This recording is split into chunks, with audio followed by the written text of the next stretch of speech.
Good timing. Al, thank you for 31 months. That's almost a year. Hello everyone. We're taking a Mario break tonight. I will show you before I forget. Let's switch over to the left desktop. You know what? This is looking all right. I got the tiling working. I got some things scattered around, some little trees and such. Not crazy about them being actually three-dimensional. And I'm not crazy about this gear being two-dimensional, but like some actual uses of the gear in a level to show what it would look like. And this dumb idea I had that I just really like because it's just so goofy. Like you get up to this tree and like, wonder how I can interact with this. Let me just...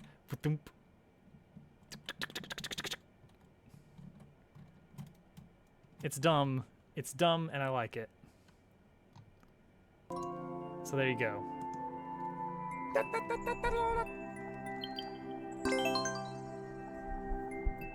Now, if we can make like 100 rooms like that have like a little something interesting to do and maybe a little puzzle to solve, wouldn't that be fun?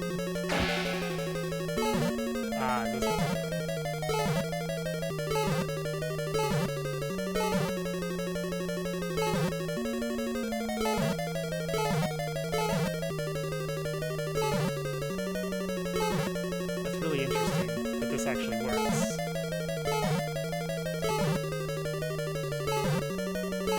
Why is there only ever one? Oh, sprite limits. He was saying that. He was saying that.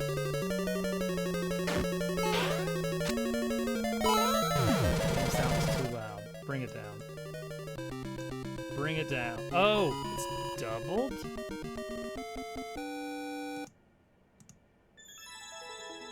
No, that should be monitor only. Hang on.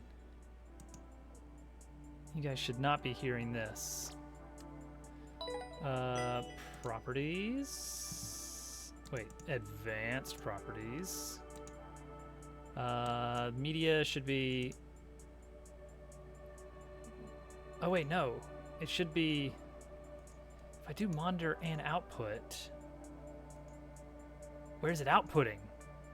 Where's it outputting though? Right? It's gonna be outputting to the thing. Hang on. If I do this, can you guys hear the game audio now? Yes. That's not good. Oh wait, no, that is fine. That's fine. It's fine that it does that.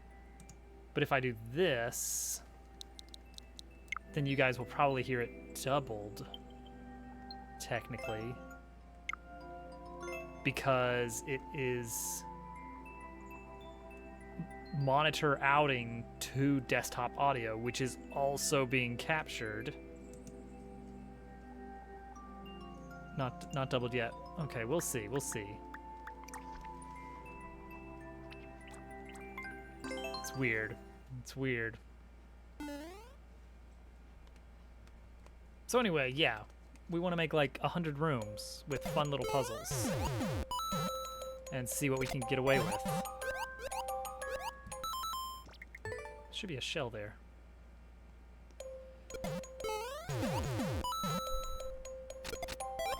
Now, the process of making 100 rooms is kind of daunting. Not to mention, you know, 100 different enemies and then writing dialogue for 100 things. 100 of something, as it turns out, is quite a bit.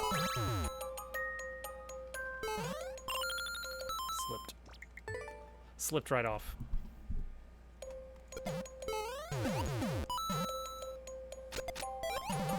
But I was able to recently fill in some gaps on animations for the main player. Not a ton, but a few. Because like we need an animation for different status effects. And I had to really think about it and think about how 1,000 Year Door did it. They got away with enemies having to use, I think, 3 status effects, and to a certain extent, same for players. Like, the status effect for Asleep is unique. Every enemy has a special being asleep animation, and that's fine. But the animation that they use for when they are poisoned is the same that the, well, not enemies, partners and Mario in 1,000 Year Door use the same animation for being poisoned as they do for when they are low on HP. Similarly, everything uses the same animation for when they're dizzy as when they are something else. I don't remember. But it's like, it uses the same animation for a few different status effects. I think the confused animation is the same as the animation that plays when they get hurt. Like, it plays an animation for a few seconds after you get hurt, and then they repeat that animation for if you're confused. They just have it on loop forever. That's still a lot, but just having it written down of like, all right, every enemy needs these animations, it makes it a lot more straightforward to figure out, okay, what graphics do I need to create to be able to make all these different animations? And it's still a lot, but it's a little less daunting that way. And then for poison, it'll just be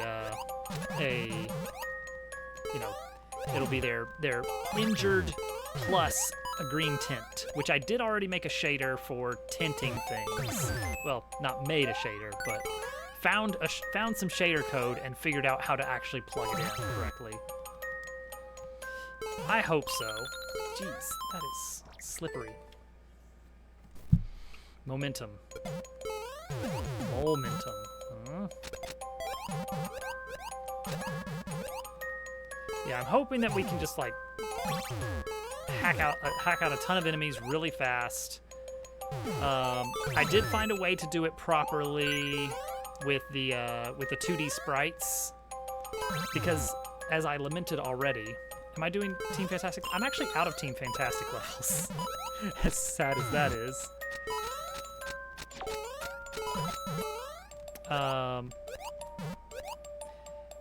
So these are Team Jamp levels.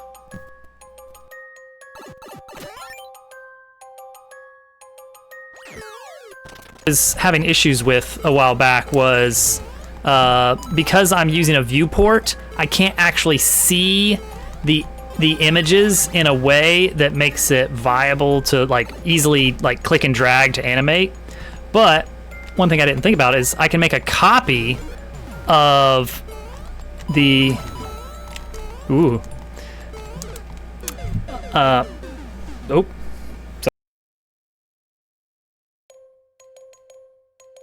Plug. Set the audio levels back to where they should be. I bet I can cheese that.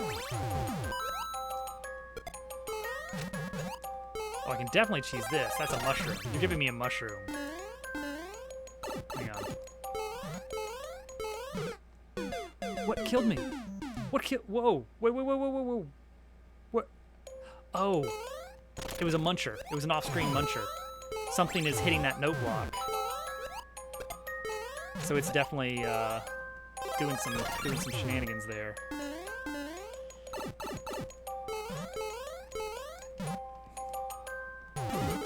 That's fun. Already?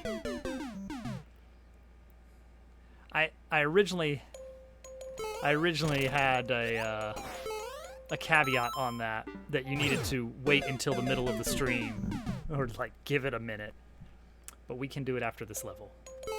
We'll draw the basics of an enemy. All right, now you're just being goofy. Yuck. Look at that. Oh, oh, you can go all the way over. Now that's some cheese. Oh.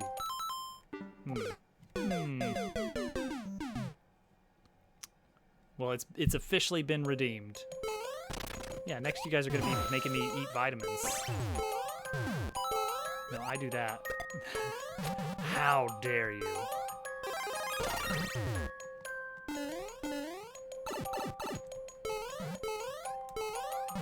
Whee!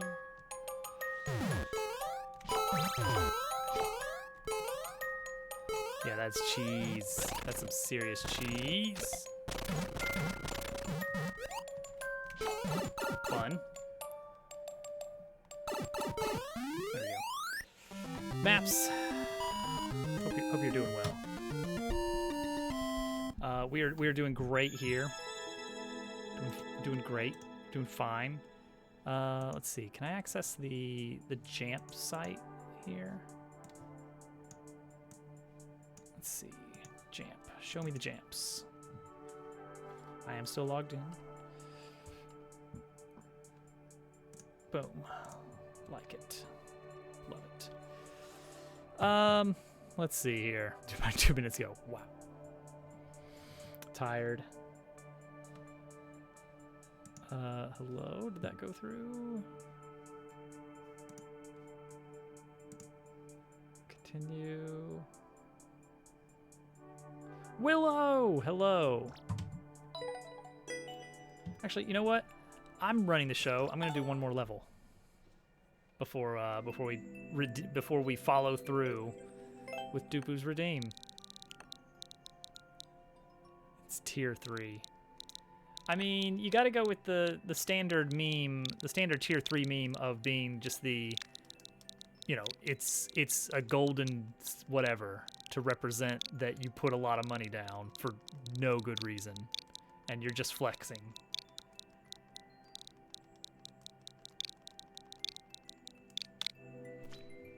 Who is D15 Bezos?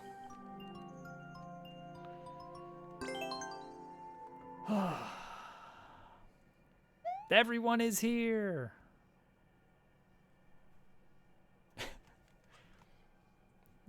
Hi, Allie. Wait a second.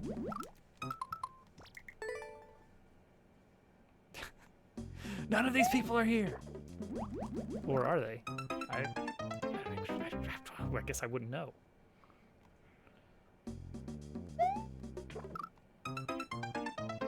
Okay, you know what? That's a... Yeah, they're on the list. You may as well.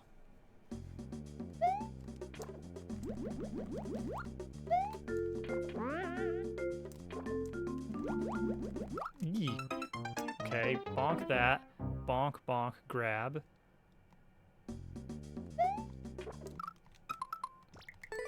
This one requires you to be a little bit fast. This is only ranked a 2.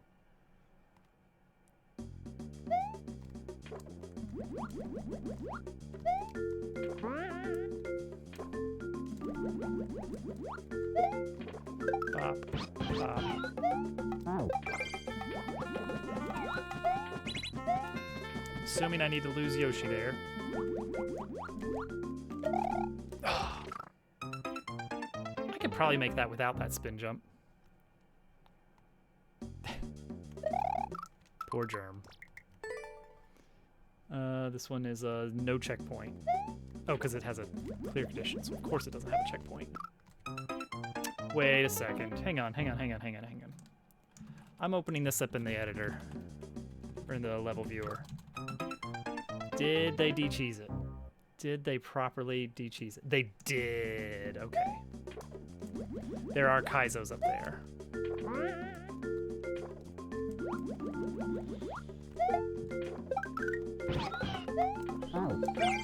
Oops. I need that. I need him. It doesn't work for me. It just shows like the reflection icons. I don't know what I've failed to enable here.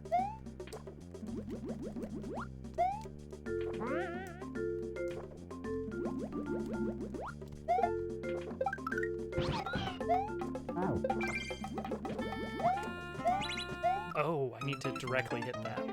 Okay. Wait, are you sure, Willow? I've been to Germdove's streams. I've seen how he does Kaizo, and from the looks of things, you're supposed to die a lot in a short period of time.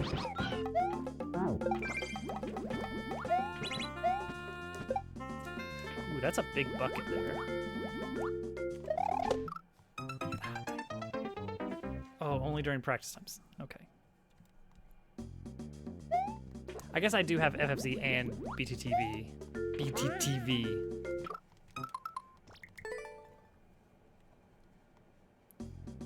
V-Ron? What? Unbelievable.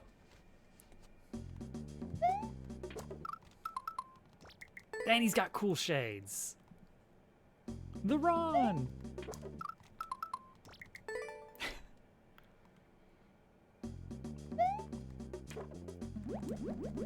Such emotes. Such emotes. Such good emotes. I need to redo my cool emote. I guess I need to redo a lot of emotes at some point, because almost all of them are just blown up pixel art. And they could be good.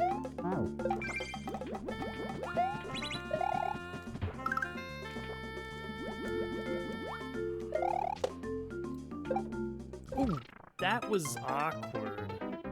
I don't like that. Who is D15 cool?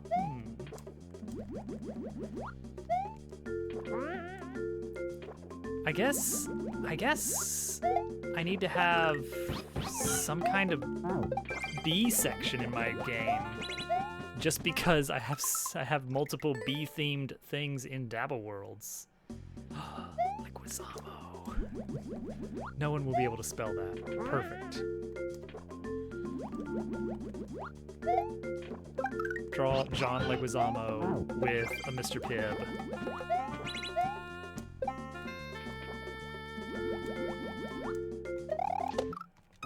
I don't know how that Goomba's gonna work.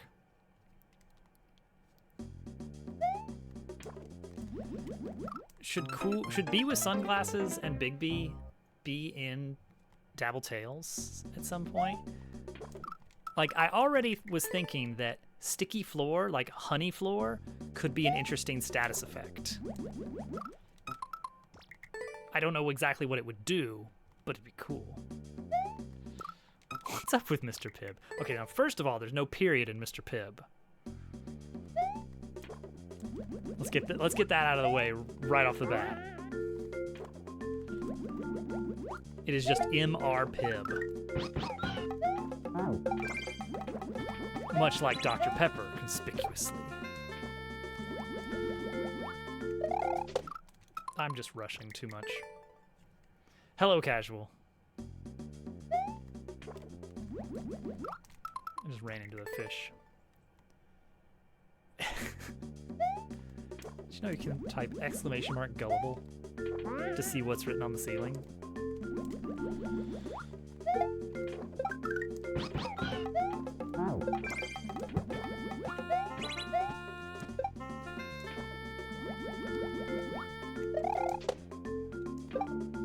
Ugh.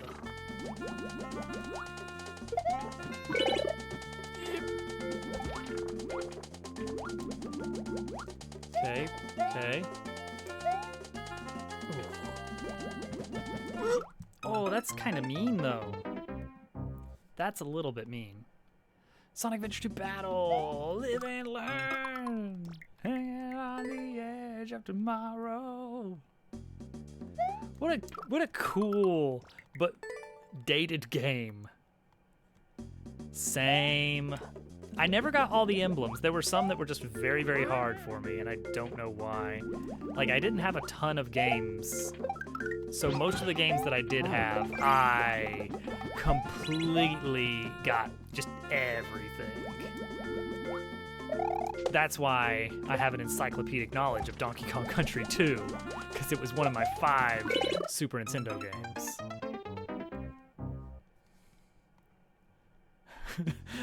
Live and learn.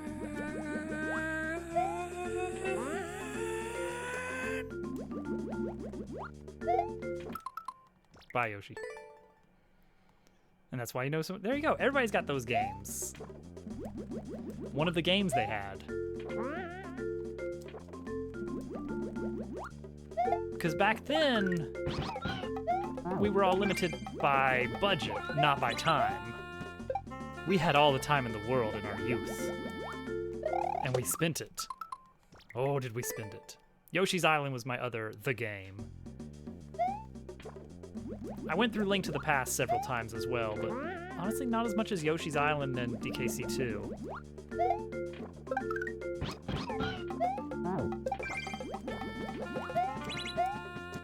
And then in Quest 64. Boy, I just keep wanting to touch that muncher. Oh, okay, so, Mr. Pibb. The original question was, why Mr. Pibb? What is going on with Mr. Pibb? Well, it all comes down to one very dumb Dupu stream. You know, not to be confused with the normal, not dumb Dupu streams that we always have. It was Germ's birthday. Was it a year ago? Was it Germ's birthday last year?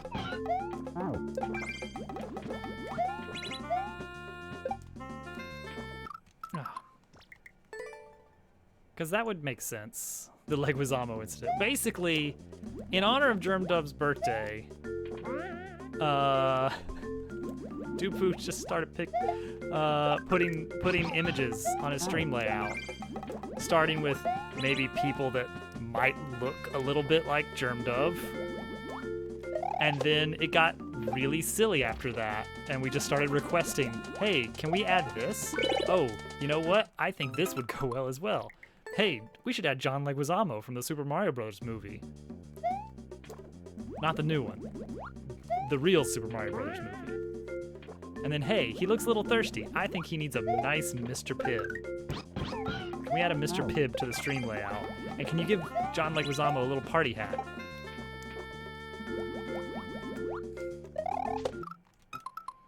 The good movie, yeah. It was good.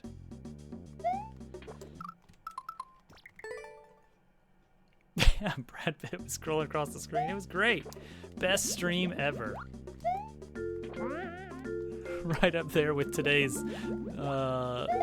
song request stream.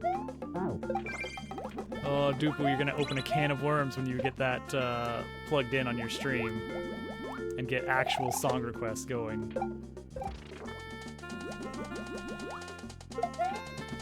Oh, I need that. Your budget simple flips. We have simple flips at home. It was that memorable.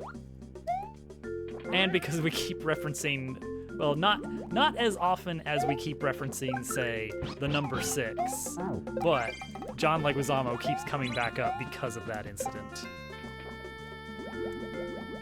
So it's enough to keep it fresh in our minds.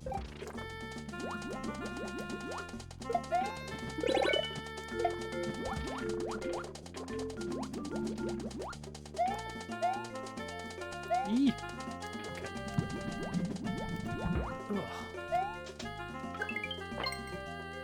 So I was at the very end right there earlier.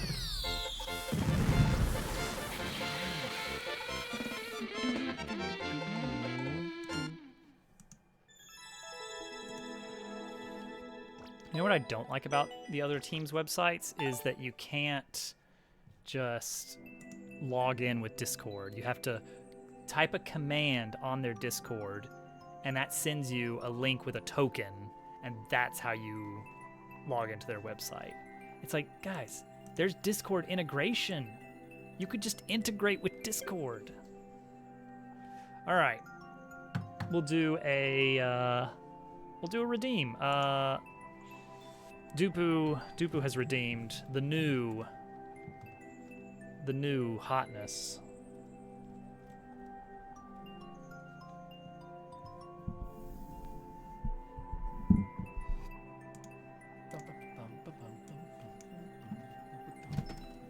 Which is force me to make sure that tonight is not completely unproductive. We're gonna get a little bit done. No 0 days and all that.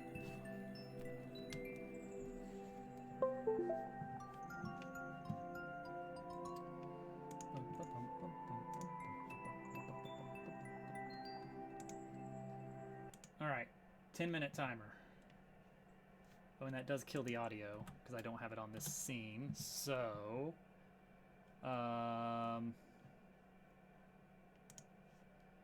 obviously, pull up a playlist.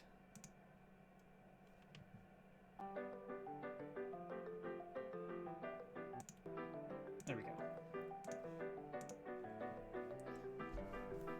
It's a cat. That's a cat with no eyebrows.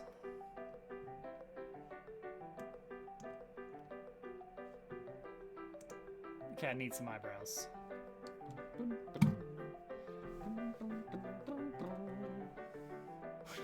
Just next to the cat meme.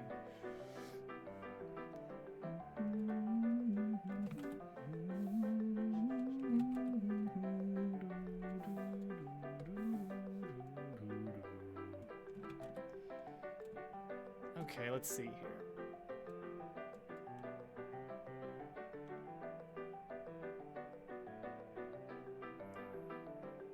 Something like this. Being a mechanic and fixing things was illegal. Perfect.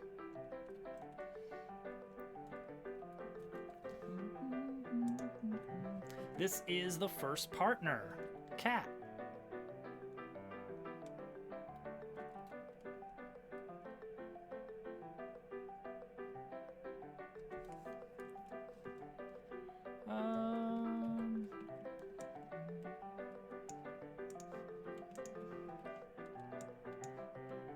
She's a cat. She's a cat with a big wrench. So I'm thinking this will be a nice, I gotta figure out how I'm gonna balance skills exactly. But it would be cool if she could heal whoever is with her. Because typically that's gonna be Dabble. And wouldn't that be neat if she could use a combat ability to heal when you're really in a bind? That would be very helpful for early game when you're kind of maybe not necessarily doing great on health. So let's see here. I'm not totally sold on the goofy shoes, but it's like they're okay for now. So the old eyes I did not like. That was... Oh, I've already erased them on this scene.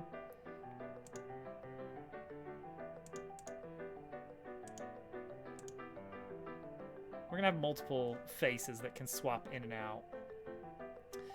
Okay, so let's do another one. Let's get an enemy going. Let's get an enemy going.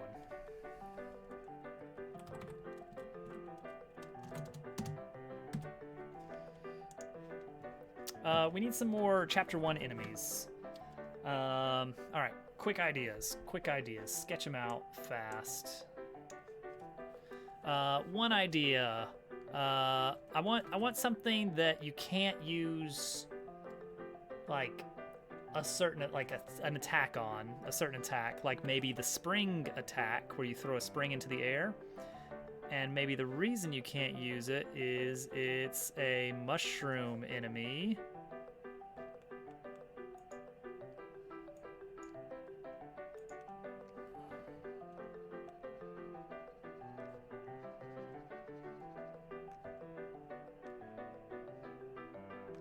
Yeah. And if you throw the spring at it, it bounces off and just hits you instead. Or maybe if you hit it on the head, it releases spores. So you don't want to do that. Just a JPEG of Germ. I love it. So that's one idea, is big bouncy mushroom. We could also just give the pig a helmet. That's another enemy that we need.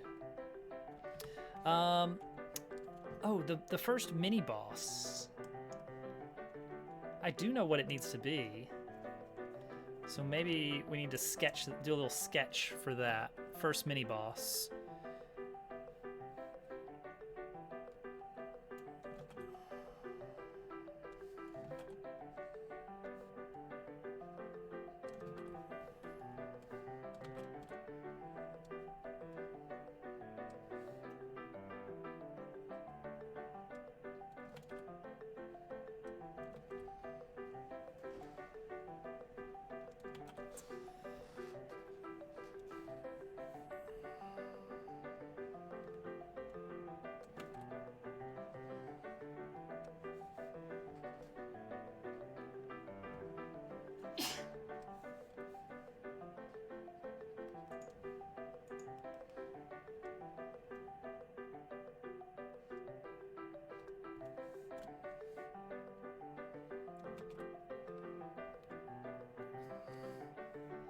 It's a bullfrog, a big old bullfrog. Is the bot broken? Let me see. Oh, Al got it.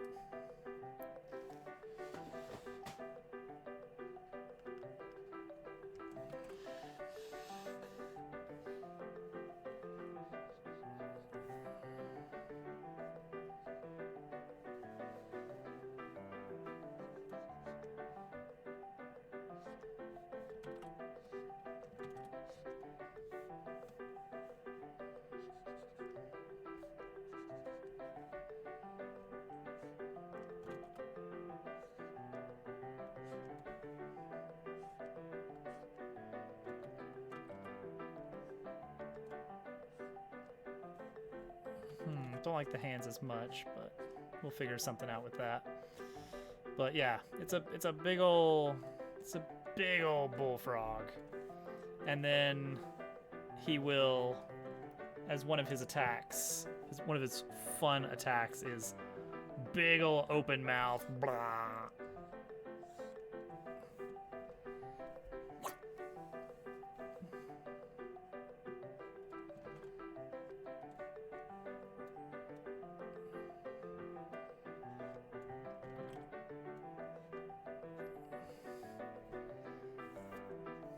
Tree enemy? Don't know what a tree enemy will be. Yes, very Bellum now that I'm thinking about it. But yeah, that's the idea, is that he will attack by gobbling up you and your teammate. Well, not at the same time. Charizard. No. Okay. Other enemies. We've already got a snail. Oh, we need... Okay, so mushroom could also be good for the cave. The first area. So the layout... I guess it might not be the first...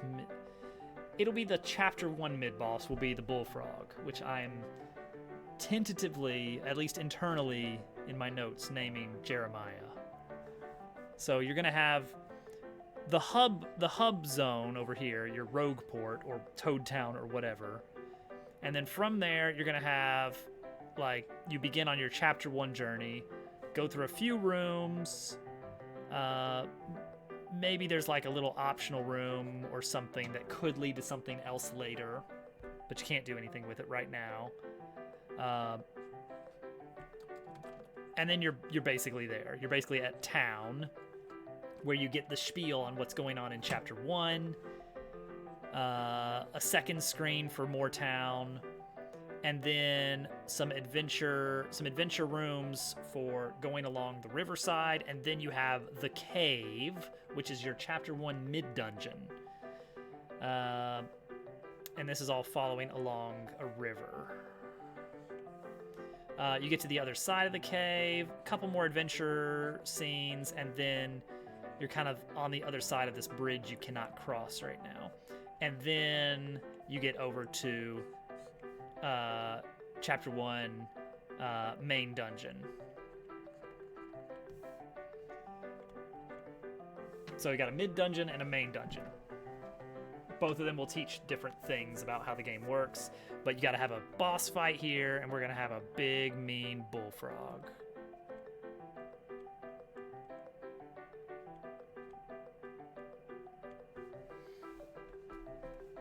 Clefable. So along the way, we're gonna fight some pigs.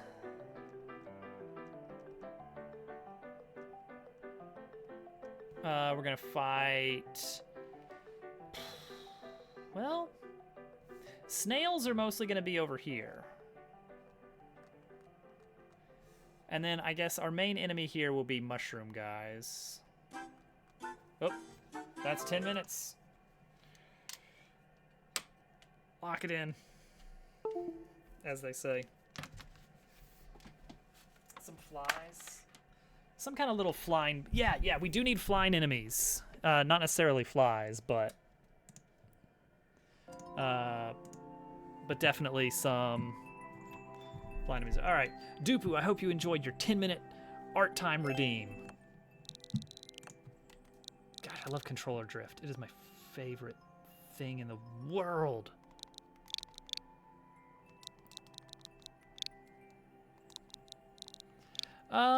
I mean, so one idea that I had that would be fun, because it would be very on brand with the IP, is pigs tied to balloons.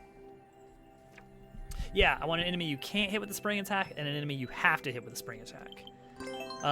Pig tied to a balloon. Hit it, balloon pops, and now you can hit it with whatever.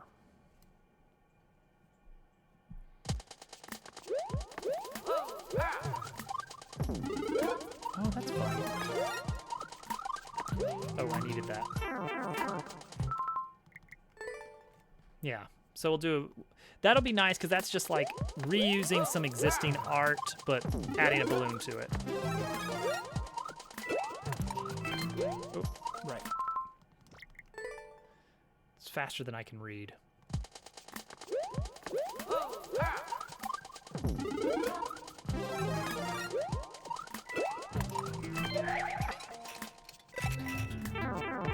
Alright, hang on.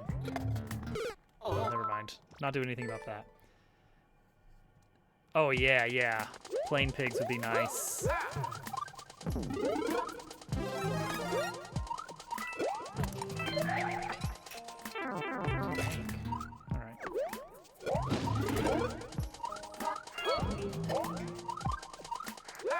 Then you gotta break that open.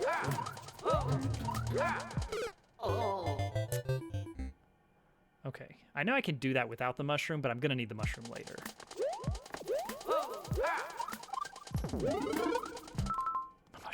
My mushroom! Yeah, on its own, pigs and balloon pigs are not enough variety for the early zone. Like, I'm always gonna be holding 1,000-year doors like my gold standard of how these kind of games should work and how much they should have.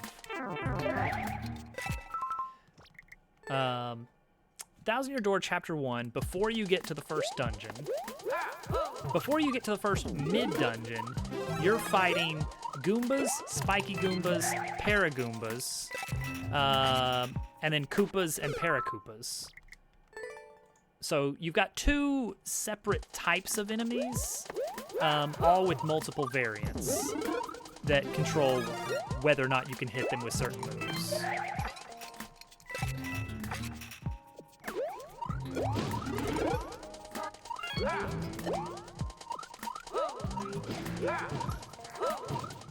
Okay, just gotta be faster there. Okay, so imagine I'm big. Okay. Oh, and that's checkpoint. All right. So yeah, we'll have pigs definitely. I guess we could go ahead and have snails as our kind of our Koopa Troopa stand-in. But plot-wise, they really don't make sense before the tunnels. So that's gotta be later.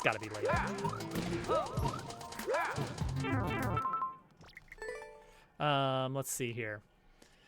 So there'll be pigs flying pigs, helmet pigs, and then something else, and maybe a something else variety. We'll figure out what later, but definitely something not a pig. So we're not gonna introduce Hoggle yet or anything. But then in the caves, that is equivalent to the Fuzzy Dungeon, which is barely even a dungeon in Chapter 1. And comparing with Bug Fables, though, Bug Fables is like significantly smaller. It's like there's just one big dungeon. There's no mid-dungeon or anything.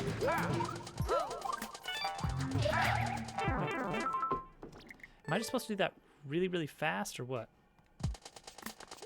Characters that are living objects. I mean, Dabble Worlds already has like UFO and Sparky, and well, Sparky doesn't really have a face. Not much of a personification there, but yeah. There probably will be some kind of object enemies. I don't feel like I can get away with having Wallop. Wallop is too much of a thwomp. So I don't think he can work in this game. Okay. That and that. Cutthroat Kitchen.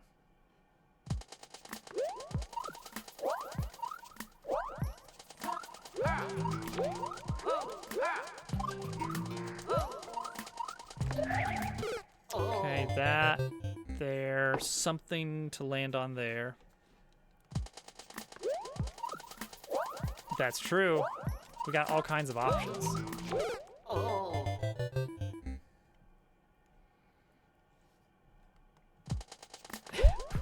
Oh no, but Al!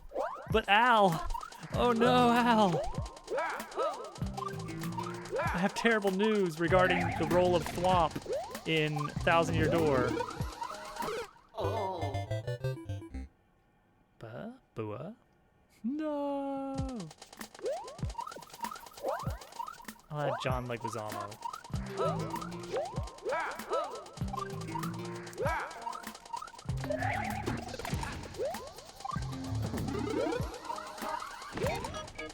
Wait, was I supposed to...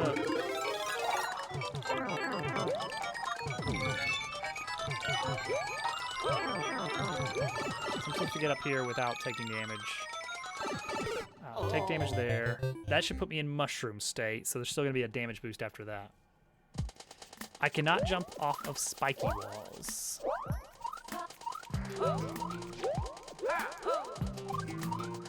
But for new soup style, oops. For new soup style, anything else is fair game.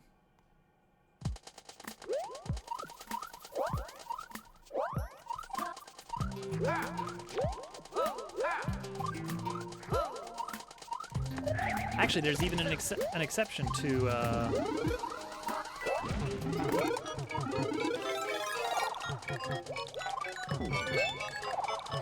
the rule about spiky walls. If it spikes off screen, then you're technically okay.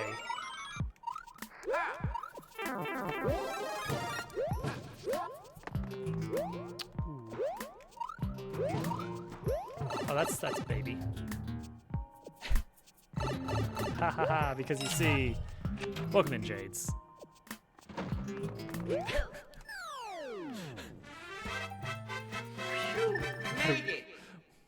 What a clever joke. I wonder if you can go over the top there. Hang on, now I gotta check. So that was Rivals. I mean, surely not. Surely not, but Level Viewer will be the judge. Can you soft lock yourself at the end there? Because that would be really funny. Looks like that's a big negative. All blocked off. As it should be. Let's see here. Gosh, more mini games. I should bring back the I should recode in the No, well, the SMB. Gosh, I love controller drift. I had an SMB3 card matching minigame.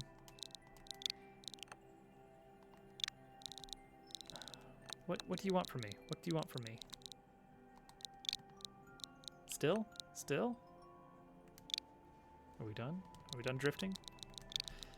But it takes up a little bit of screen real estate, and also the way that I've got my bot set up now, I can't do silky smooth animations like I used to. Because my old bot was written straight through the browser with HTML and JavaScript. The advantage there is that I could take it. I could use. Oh. Avoid the blue. I see. The advantage was. Oh, jeez. Sorry. What was the advantage? I could use CSS animation, which is very smooth and easy to set up.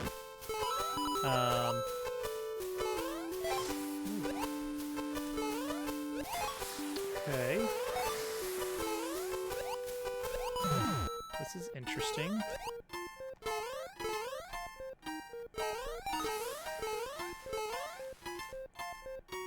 Oh.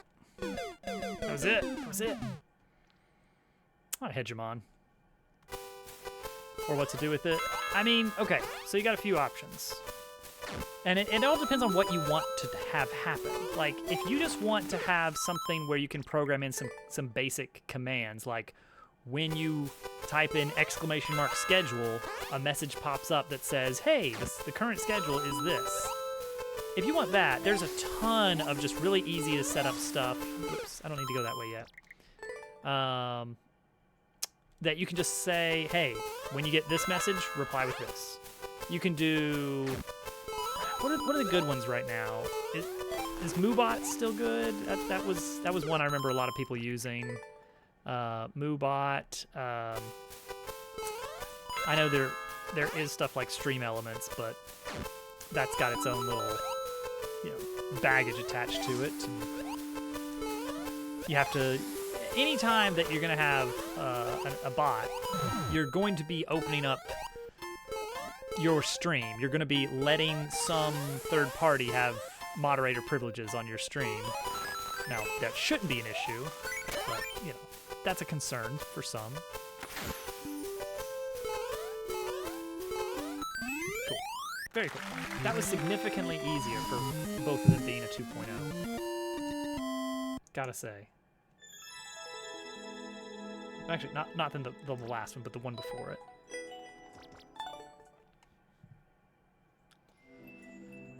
But yeah, that's the main thing that people use bots for. Is just, hey, I want to include some information that's easy for people to grab if they need it. Like, hey, what's the Discord address? Like, if I want to join the Discord, then I'm just going to type !Discord and see if they have that command. I think, I may be, oh, that's cute. You already, okay, yeah, that's, as far as like what to do with it, that's the main thing. That's the lowest level of the hierarchy of needs. Pyramid. Oh no, is this a time attack? How?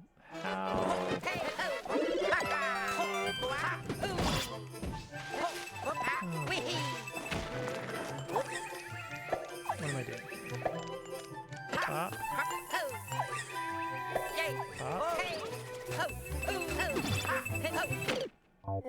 We'll see. I mean, really, for most people, that's all you need.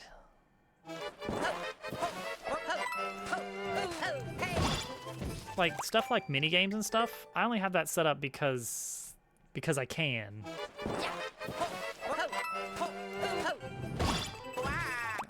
Should I ground pound there? Get your stairs out.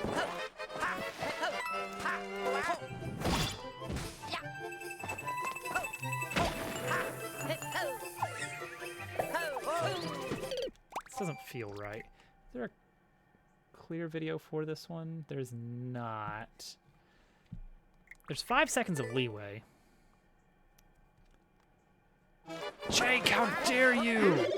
Jake! Jake, no! No, Jake, how could you? Oops.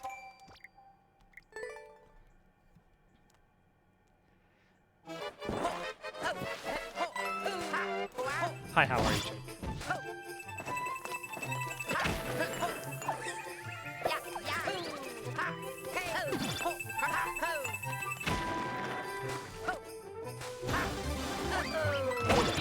Okay, cool. Come in.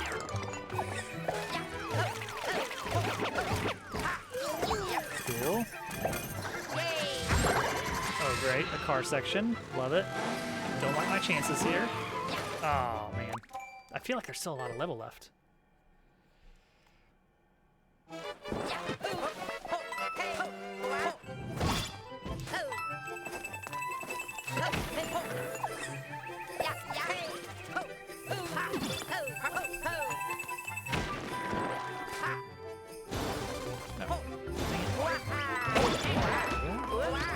Does not bode well for this attempt. A little bit faster there now. Oh, right, I have to actually jump. Being above him is not getting a purple banner. Yeah. Track your gaming history. I don't want Discord to know what I'm doing, ever. It's a chat program for me. That's what it is. As much as it hopes that it's not, that is all I want it to be. The purple critter is a, I don't know, I guess he's got a special name, but he's a variety of skipsqueak. Their little special quirk is that they jump when you jump. Dang it. Oh, good.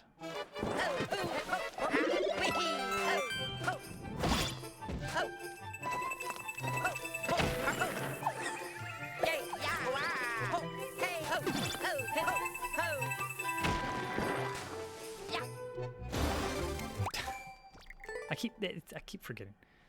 Discord is for memes. Thank you.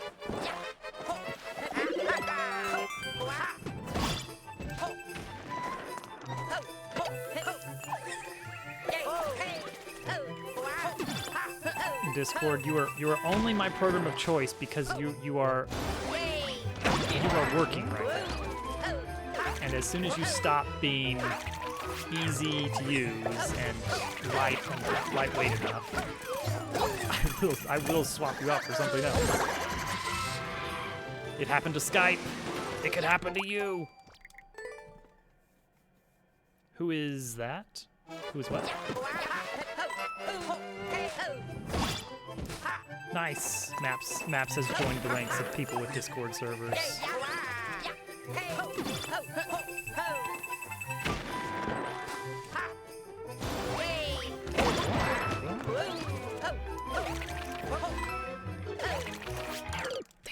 Yeah, that was a little early. I am going to freeload until it's no longer an option, at which point I will cease to use technology. It is a well-established process that applications will be free until they cannot maintain that. They start out free, get a lot of people on board, and then they start making money, and as much as they can. And it makes the product worse and worse and worse until suddenly a better product shows up that is free. It's like original product, but this one's free, and therefore everyone will migrate to it, and then that product will experience the same thing, and the circle of life continues.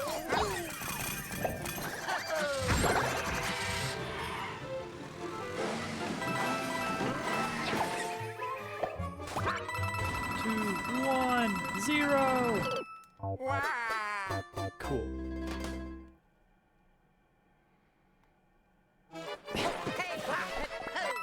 need to go check on my Neopets.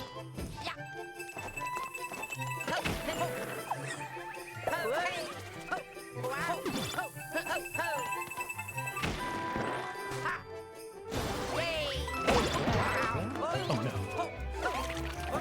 How often do Neopets need to eat? Urgent question. Time sensitive.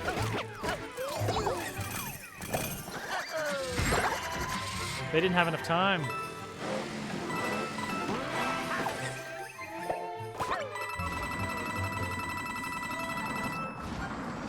Cool. Oh wow, I kind of cut that a little close. But it's a clear. Man, early internet was pretty wild. Do you guys remember just going to a web page and then it just plays music at you and there's nothing you can do about it? It's like, no, you are listening to music now.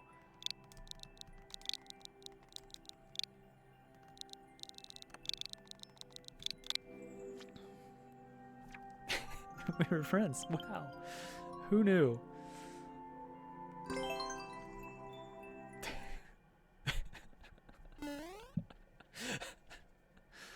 Oh, man.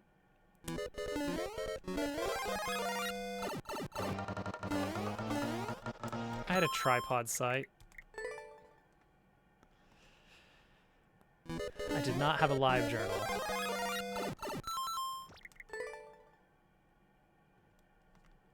I had several tripod sites. That's probably why they had to shut it all down. I was eating up too much of their storage space. Perfect frame.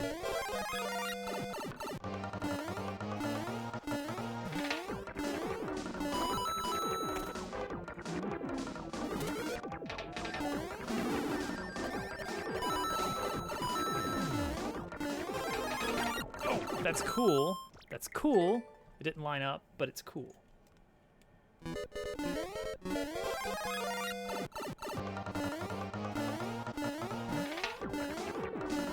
is, I can get here really fast, and then that doesn't save me any time.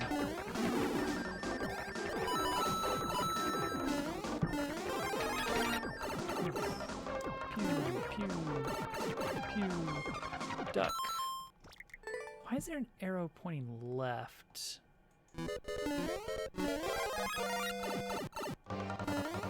See, right here, I've kind of locked in to like the earliest possible time I can get to the door. Oh, because it's saying that flomp will travel that direction.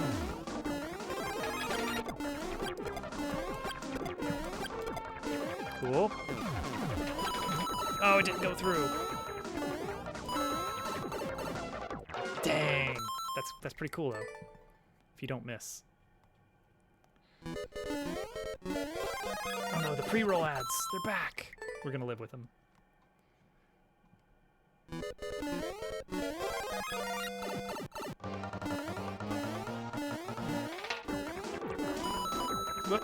Whoops.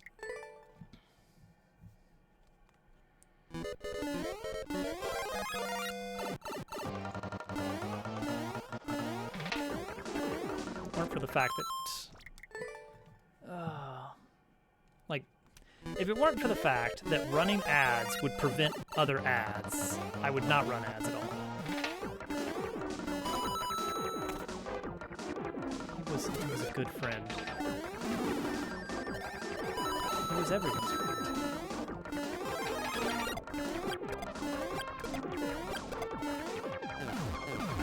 There we go.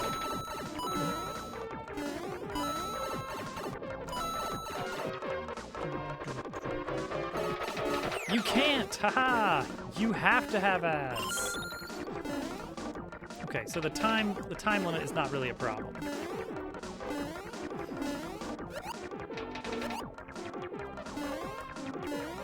Oh! Nice. So the deal with ads maps is that if you run ads manually, well, let's rephrase. When someone joins your stream, if they are not subbed, they will have pre-roll ads. They will have to watch some ads before they can start watching your stream. Unless you have recently run ads manually, which will disable pre-rolls for an amount of time depending on how long the ad break was.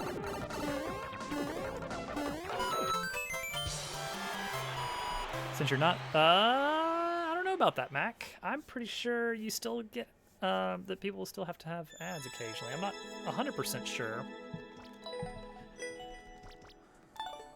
But I think that there's still ads.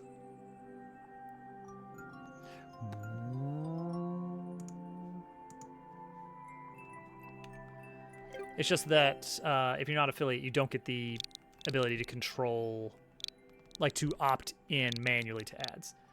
So one thing you can do, one thing that Germ says that he's going to do is every hour have a 3-minute ad break. And during that break, just actually take a break. Like maybe have a little special chat time with the subs that aren't experiencing ads. But otherwise, oh, thanks for the follow. I saw that. That was like 10 minutes ago. I missed shouting that out. What am I doing? Where's my Z? Where's my Z?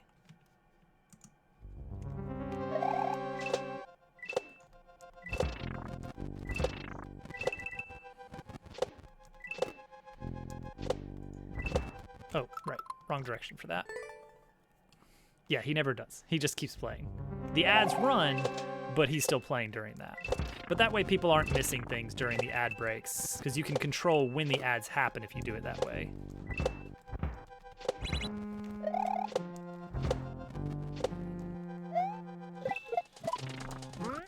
Okay, got it. Is it better to manually run them? It depends on what you're going for. Personally, I run them before I actually start playing anything. Like I run them while my starting soon screen is going. And that gives me the first hour of stream with nobody getting pre-rolls. Allegedly.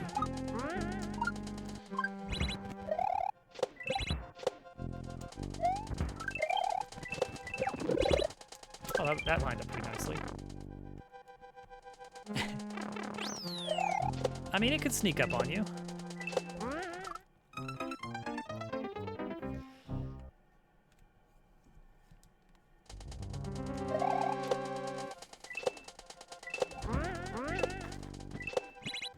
Yeah, personally... Oh.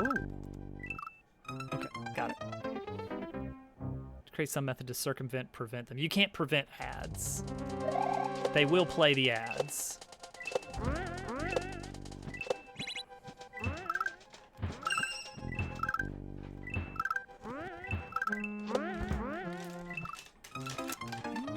Not sure about that. That didn't quite line up.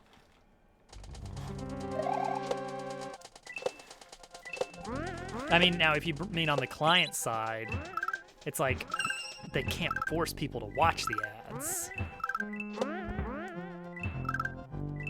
Ah, dang it.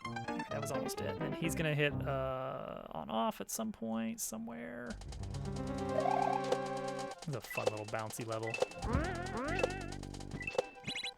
I just like bouncing.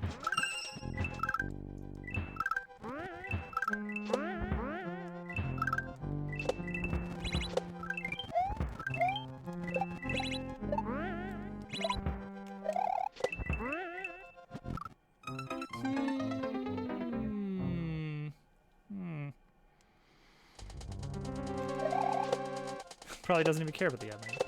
Oh, they're cool.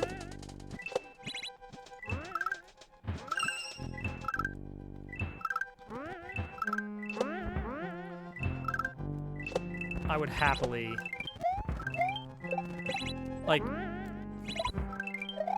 I go out of my way to not play ads, like, on a schedule or anything, because I just don't, I don't want it to be favorable for Twitch. I think they run too many ads as is.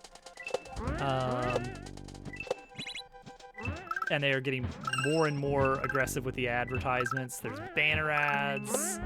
They've been experimenting with, all sorts of ways to make sure that the ads are displayed as often as possible in as many places as possible.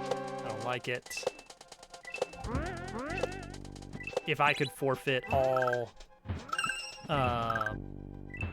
money I earn on Twitch in exchange for not showing any ads on my channel, I probably would. How can you make it favorable for Twitch? Run ads as often as possible. That's what Twitch wants. Well, no, they want you to develop a really big following and then run as many ads as possible. But I mean, there will be monetary compensation for that. You had a banner in Twitch Mobile. I haven't seen it on Twitch Mobile because I haven't really been using Twitch Mobile because I really messed with it and I don't like the new layout very much.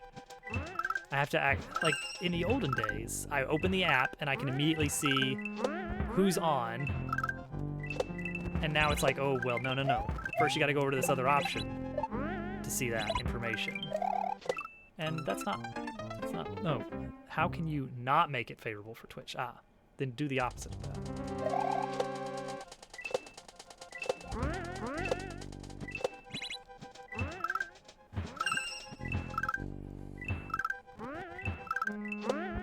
Every time Twitch shows you an ad, close your eyes and plug your ears.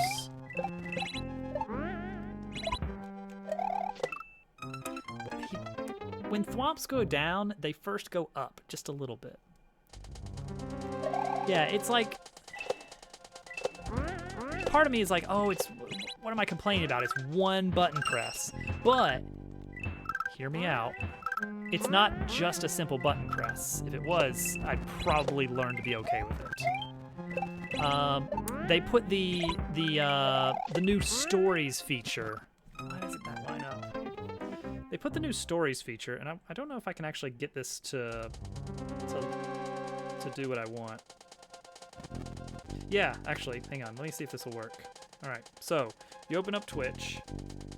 There's no way this is actually going to show up. There's no way this is going to show up. You open up Twitch, and then, oh, hang on. All right, so top left is where the following button is. Press it. Oh, no. Oh, it moved. You were too slow. You were too slow to press it, and now it's somewhere else.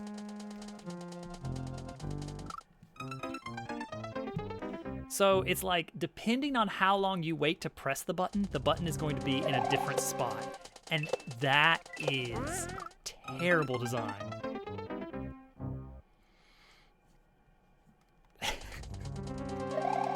Hello, GQ.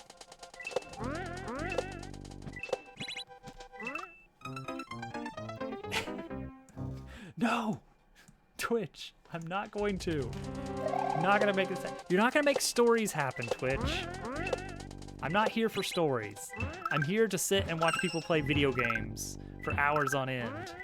I'm here to watch people really struggle with 4-4. I started over. It's fine.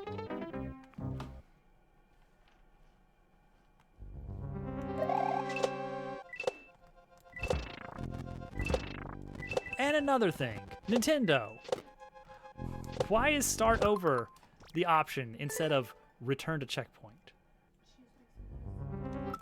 No.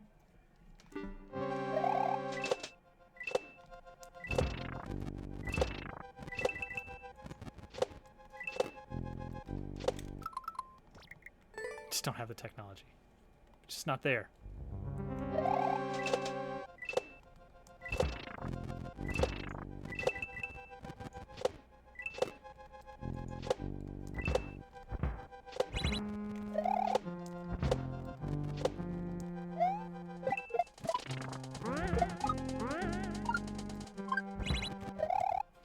Man, I really hope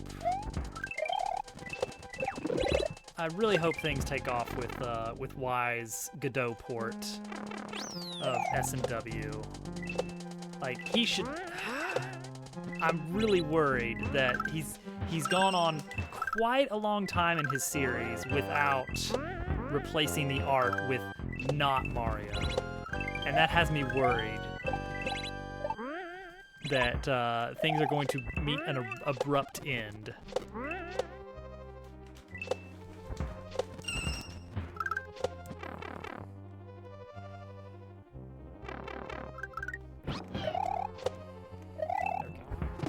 Because it's such a good thing he's working on, and it's really well done, and it's going to be extremely powerful once he's got it done and open and available.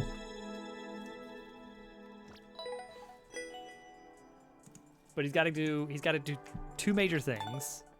One is get rid of all the actual Mario art and sounds. Well, he hasn't done sounds yet. He's got to swap it out for a fun little character, just a fun little creature of some sort that's very much like Mario, but decidedly not Mario. And then he needs to build out some kind of I don't know, like a modding I don't know about a full modding API, but Godot has something built in for modding, like a mod package kind of thing that you can do. So he needs to build some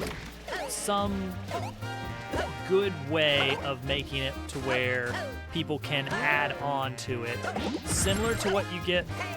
Okay, go straight for it. Ignore the first one, but you know, like if you're modding actual SMW,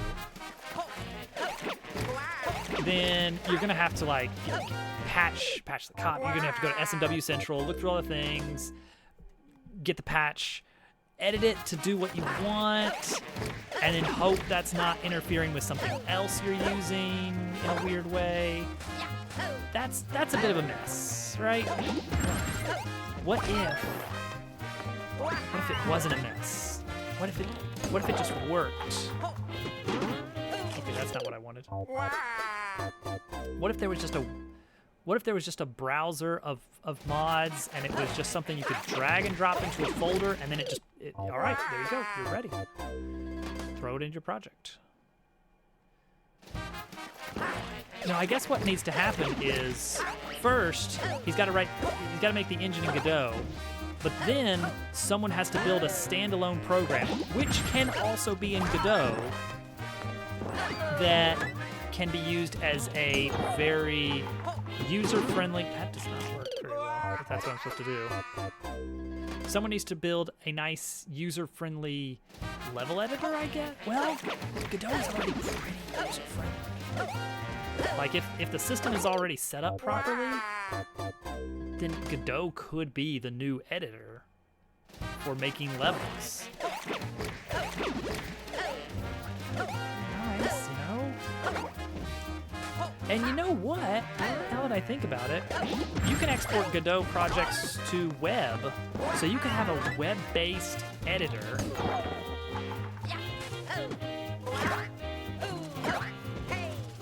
Dang, that is awkward to grab that. Bruce? Wabowser? You can have a web-based Mario Maker, basically. Actually, yeah, you don't even have to. The whole project could be built on the web. Have a directory of mod packs that are also open source.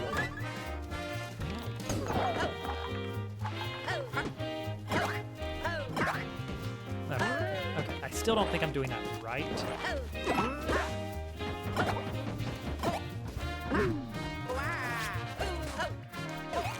Big B. Oh, jeez.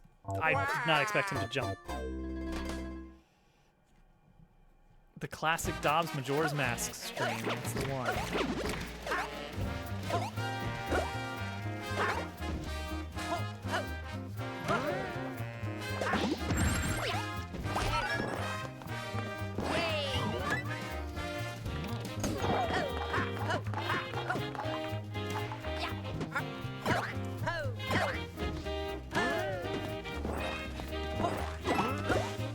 Have a good night, Maps. See you around. But yeah, the point is that Y is oh, gee. Okay. Okay, we're good.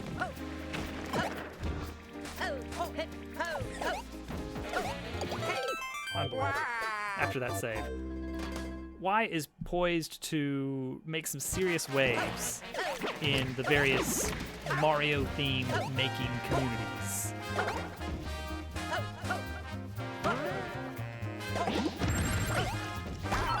Like, mostly in ROM hacking.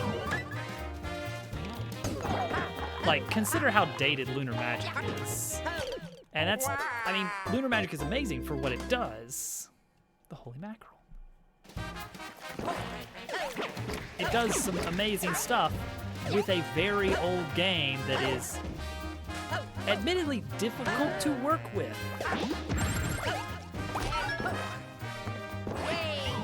Like, having that in a... Dang it, Mantis. Having that built into a new engine, a modern engine that can actually do some impressive stuff, like support real shaders, advanced camera controls. Heck, you could, it would not take much, to have, like, with Y's engine working, to have a level where Mario, like, travels along the 2D axis, and then at some abrupt point flips and goes down a side street in 3D. That could be done, and it would be significant. Like, you talk about something like that in SMW, and it's like, okay, no, that cannot be done yet. We do not have the technology. Like, the things that are the craziest in SMW hacking, the things that they say for, like, the big GDQ races, and it's like, you don't see this kind of stuff but once a year. It's so good. You would be able to make those kinds of things in, like, a couple afternoons with a rewritten modern engine that's actually, like, legible and easy to use. Something more approachable.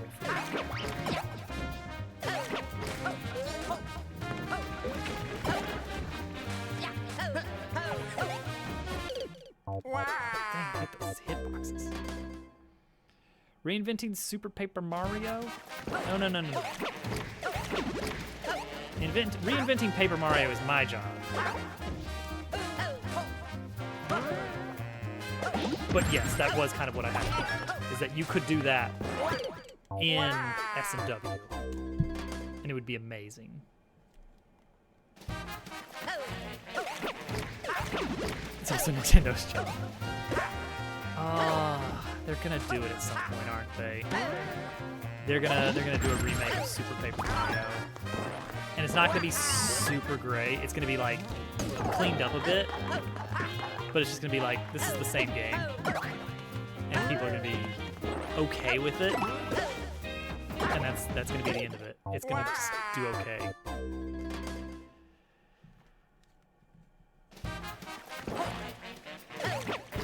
That's the importance of the Dabble Tales project. We're gonna reinvent Paper Mario, but we're gonna do it from the ground up. We're gonna go our own way.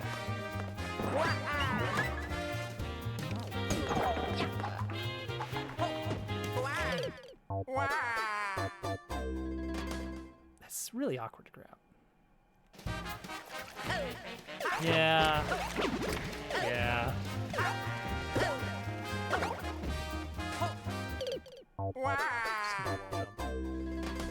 It is.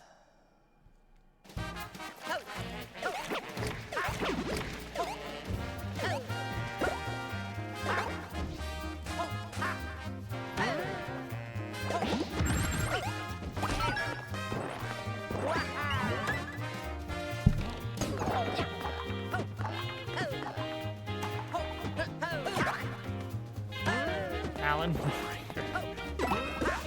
Let's see.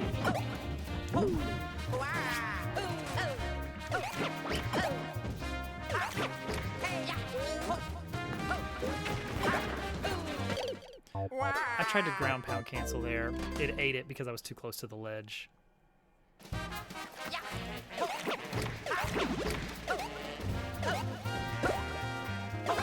I've just been waiting for like a real old school Paper Mario game from Nintendo for a while. And they're not gonna do it, so I'm gonna do it instead.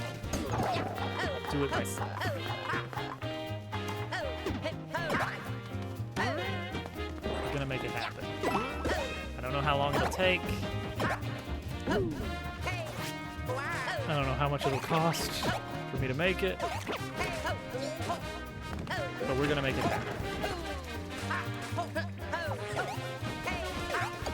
There we go. Let's get better momentum over that ledge.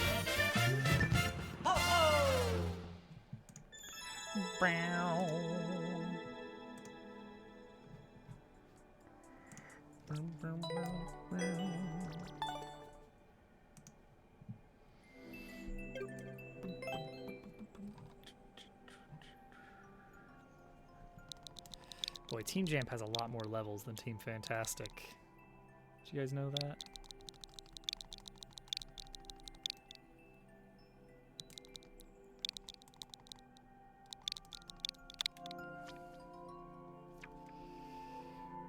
Meow, meow, meow. Secret cat. Oh, hey, look, that one was easy.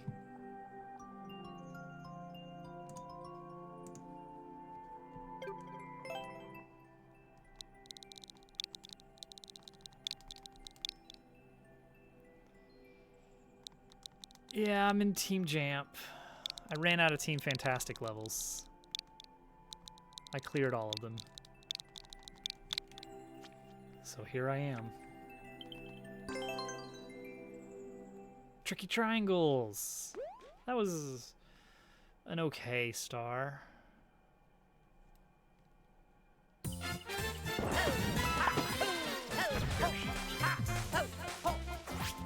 Wow.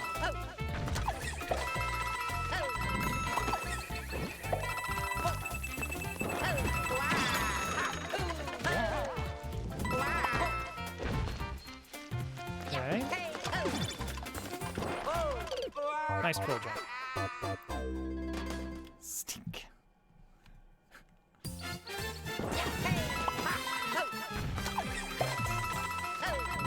I should add a command that lets you change the weight of categories, except for the secret cat.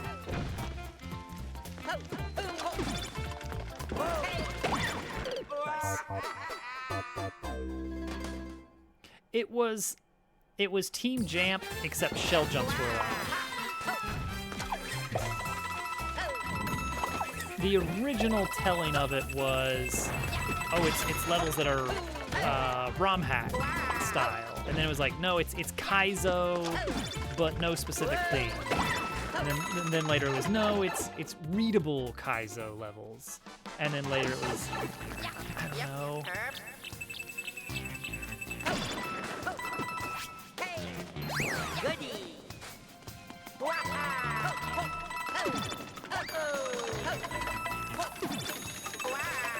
Cool. So, from its beginning, it didn't really have a good, solid theming.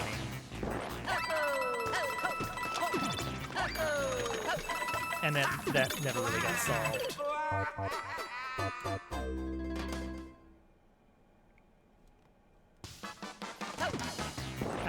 I didn't know Glenn for very long. Like I got into the maker teams kind of late in the game, but he didn't seem like much of a planner kind of guy.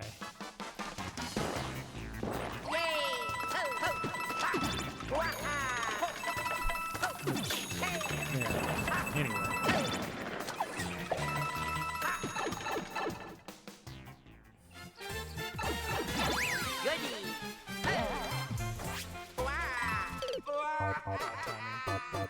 Last word is not block. Confirmed.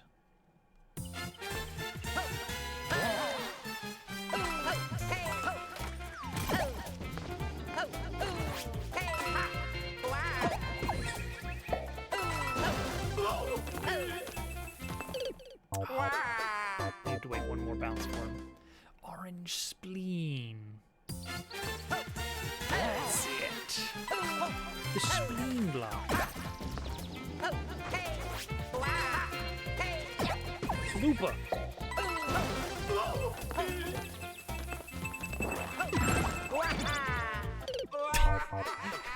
Woohoo. It's just an orange.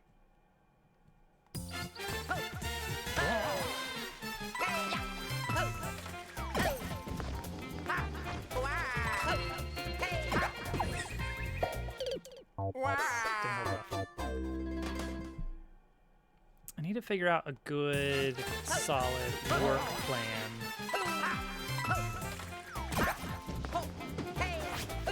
for the game programming.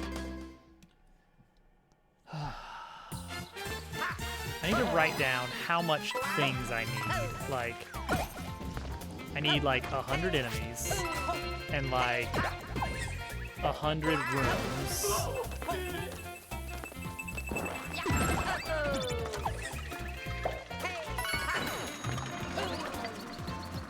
Nice. 10,000 lines of dialogue. Yes. Building a game. Well, I guess it depends on the game. Like, take for instance Moonrover, in which I did not have to build 100 of something. I had to build like 1 of something, but with enough bells and whistles and levers that I could just, you know, say, okay, this is enemy except faster, this is enemy except stronger, this is enemy except jumpy.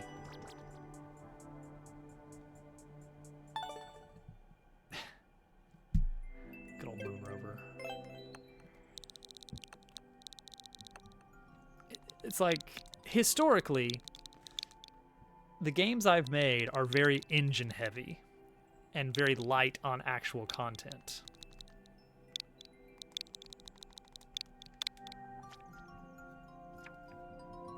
$20 palette swaps. I mean, oh, there's another one.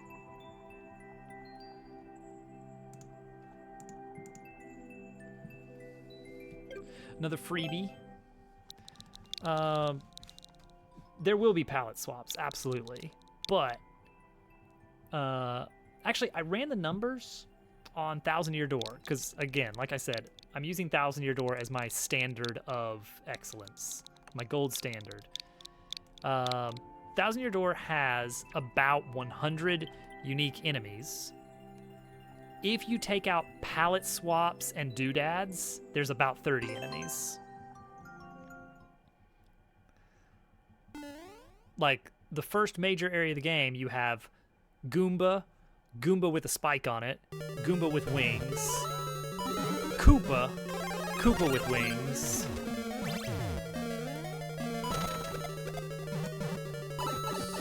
what is the deal with that shell?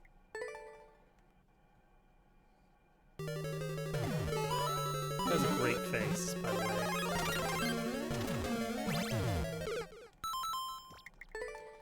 So, like, we're gonna do palette swaps and doodads.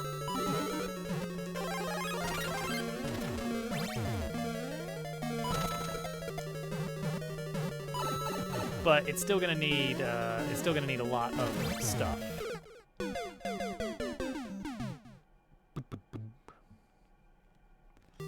I'll still need like 30 unique base enemies. And right now, we are not there. Oh, there we go. That's what it needs to be.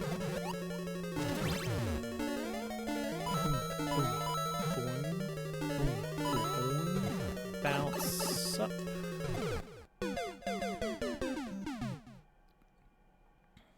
But I mean, 30 base enemies doesn't sound that bad. Then bosses. I would like to have...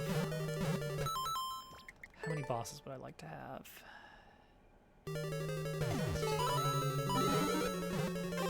Somewhere in the neighborhood of 20 or so.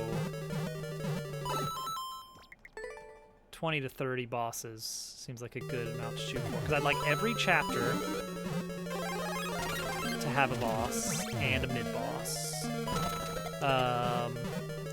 I'd like to have a handful of like additional optional bosses and maybe some challenge bosses. I feel like my midpoint is not there. Big angry mantis. I don't know if we're gonna go heavy on bug as a theme. I mean, for one thing, there is already famously a good Paper Mario-like that is entirely bug themed. Oh, there's a shell there. Didn't even see that. And you know what? I don't even know if it has any mantis.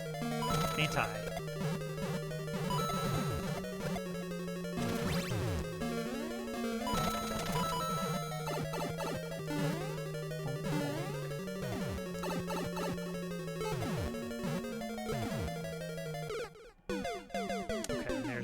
There's our ending. Banana Bros. Do, do, do, do, do. We're talking to Tubu stream about what would be the worst song for the Muppets to cover.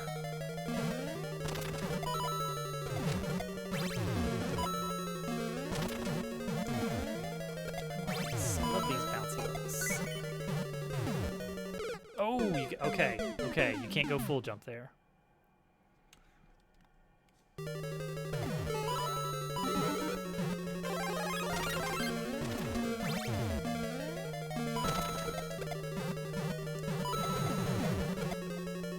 That Cardi B girl, I tell you what. So many candidates. The thing is that the more I thought about it, I couldn't come up with a bad one. Like,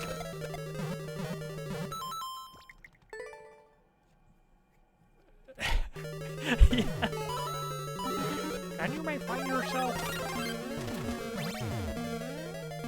Yeah, that was a thing that happened. Weird.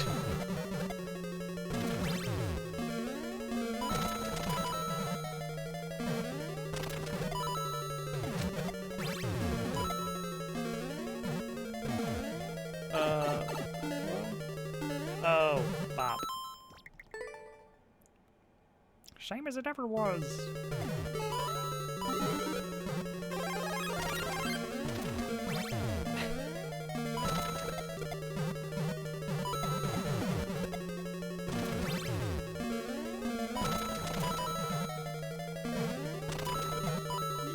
Yeah, it's fine.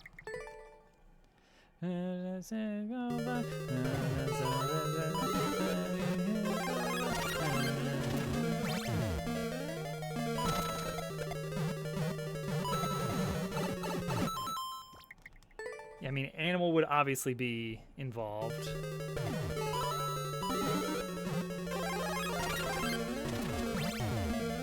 Like, that's too good to pass up.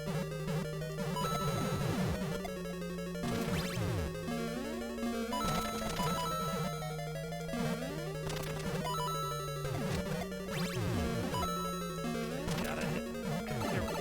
Okay, that was unnecessary. No, moon! Moon! You must guess every moon to be free of the curse.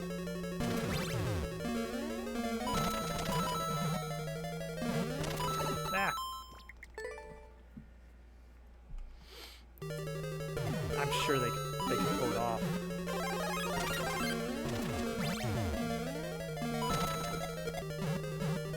It's like the really serious songs, they can just go really cheesy and do it with a choir of chickens. And then it's like, all right, yeah, the Muppets did it. Okay. Let's take tequila. Who says tequila?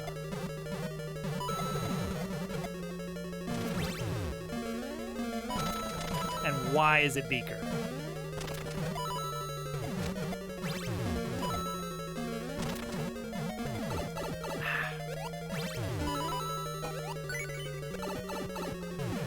quick hop. No, it's Beaker. Because that is the funniest answer to the question of who. And therefore, I don't think they could. What song would be the best for Statler and Waldorf to cover?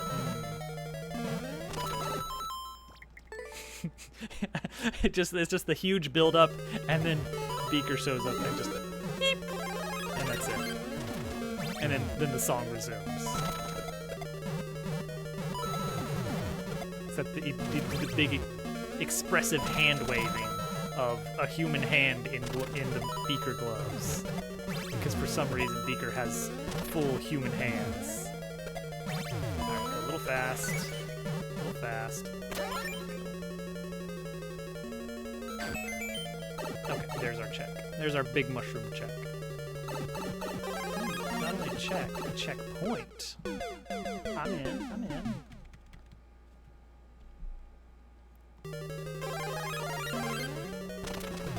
What, the Odd Couple? I don't feel like they've ever, I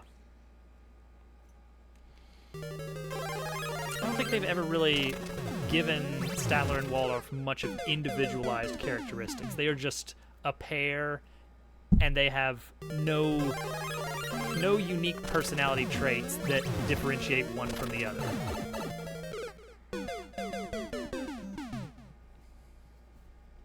So they are just one character. This has been my Muppet TED Talk. Statler and Waldorf are actually just one character, technically.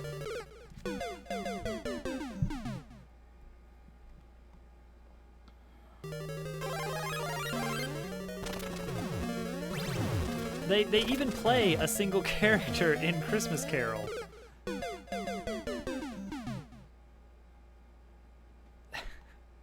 They were both Marley.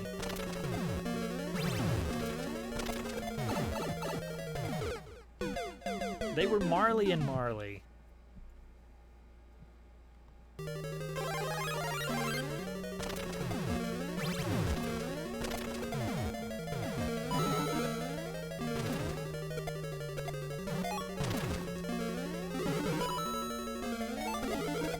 Oh, I didn't know what it was gonna be.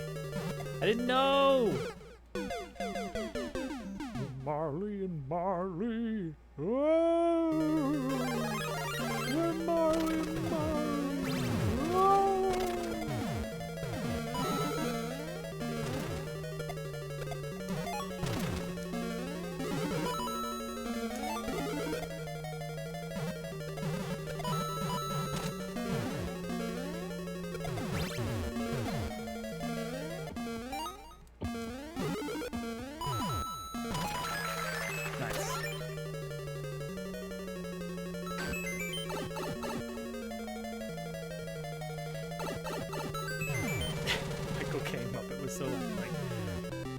It has been said so many times that it actually was said just today in Tupu's stream when we were on the topic of Muppets, as happens every once in a while. But in Muppet Christmas Carol, Michael Caine treats the Muppets as just actors, and it works so well. Whereas in Muppet Treasure Island, Tim Curry treats himself like a Muppet. And it works so well. He out Muppets them. Can't say you're missing them.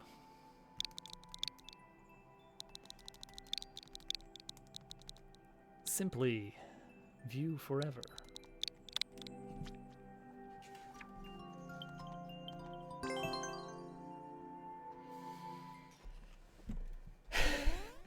Not having to get paid.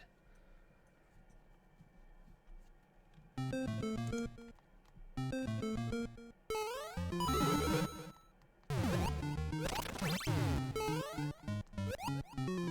nobody told me moles would be in this. Oh, that's where he is. Do not allow GQ to do your job. Just as a general rule of thumb.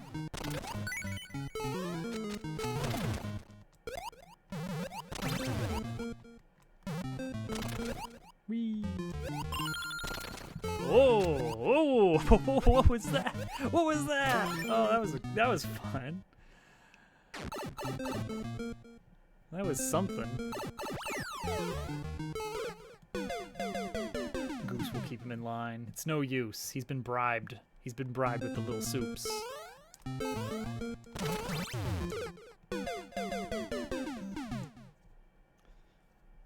Yeah, that was a good wraparound indicator there.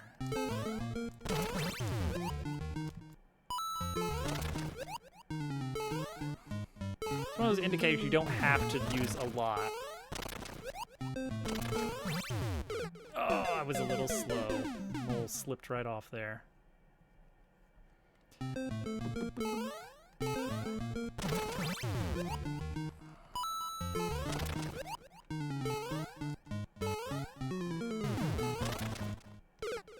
Oh no, that one's lined up. You can just kind of go.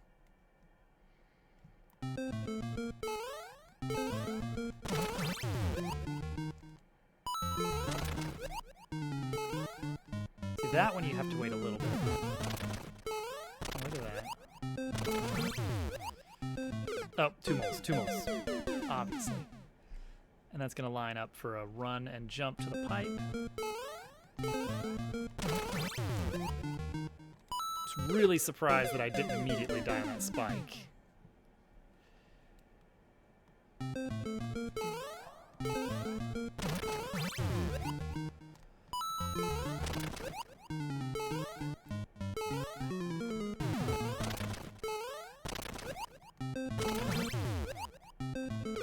Oh, come on, mole. Speed it up.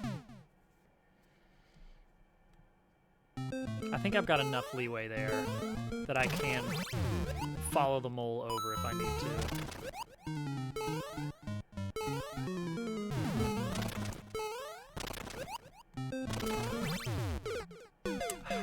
I'm trying to buy myself a little bit extra time, and I don't think I really have to do that.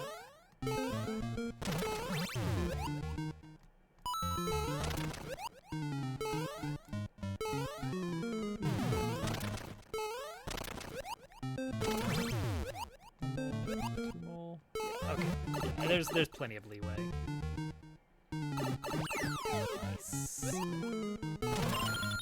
Nice. You know what? I should have known where to go. For some reason, I was expecting the springboard to pop into the air from a mole, and that would not work. That would just not happen.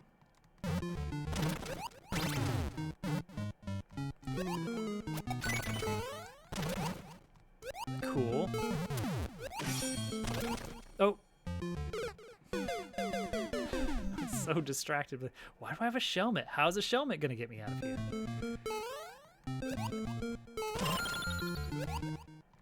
I'm not getting a ton of great reads, but I'm getting some. That was not one, though. 2 bounce. Cool. And then check. There we go. Nice. That's a good one.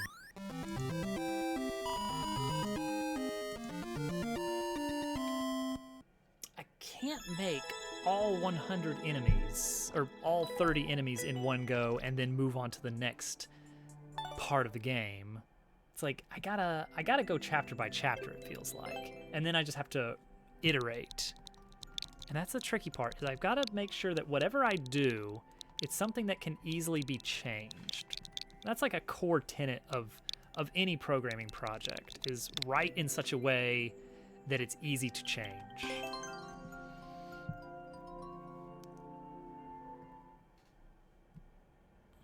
Where you can stop. I don't feel like I had much opportunity to stop in there. Like, I feel like everything was requiring me to keep going. Sail right over.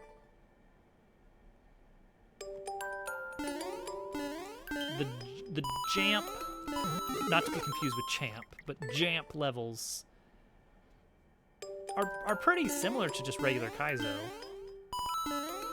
It's just the thing that stands out from them, from Team Jamp, is just no shell jumps. Man. instead of adding a new enemy. Oh, like doing a palette swap. I'd say as far as the reasoning for palette swaps in general was just like, okay, it's been long enough since the player has had to deal with just bog standard Goomba. Okay, hang on now. Let me check something. You're giving me a block to play around with. Did you Kaizo it off at the top? Ooh. Oh, okay. It's auto scroll. It's custom auto scroll. There is no top of the screen to go over.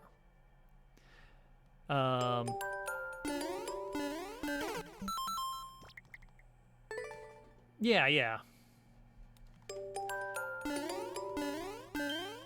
Yeah, bounce levels are common, but not the only thing that it's got. Gosh, that is. No, that's not gonna happen. That's not gonna happen. Now, Hyper Goomba. Bringing up Hyper Goomba is interesting because Hyper Goomba actually has a move that the other Goombas don't.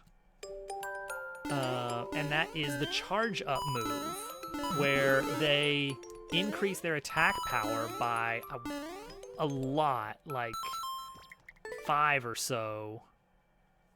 Maybe not 5. Maybe it's actually like 9, or it's something ridiculous. Some huge amount of damage. One of the attacks they can do is, instead of just outright attacking, they can buff their own power for 1 turn. Just 1 turn. And they happen to do this in a chapter where your partner has a base ability. Yeah, I mean, on one thing, they're trying to teach you, hey, charging is pretty good. You should probably use that. Because, oh my gosh, Power Lift breaks the game. But no, they're doing this at the same time that you have just gotten a partner that lets you dodge 1 attack with the Shadow Veil ability from Vivian.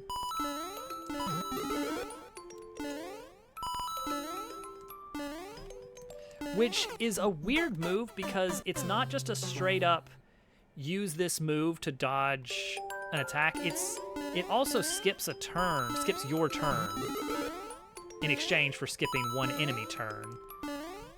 So like, as far as just action economy, you come out you do not come out ahead. But if the enemy has a super charged up attack, then it's like, you know what? That's a fair trade. Yeah. I'll accept 1 regular attack in exchange for the enemy not getting to use the superpowered attack.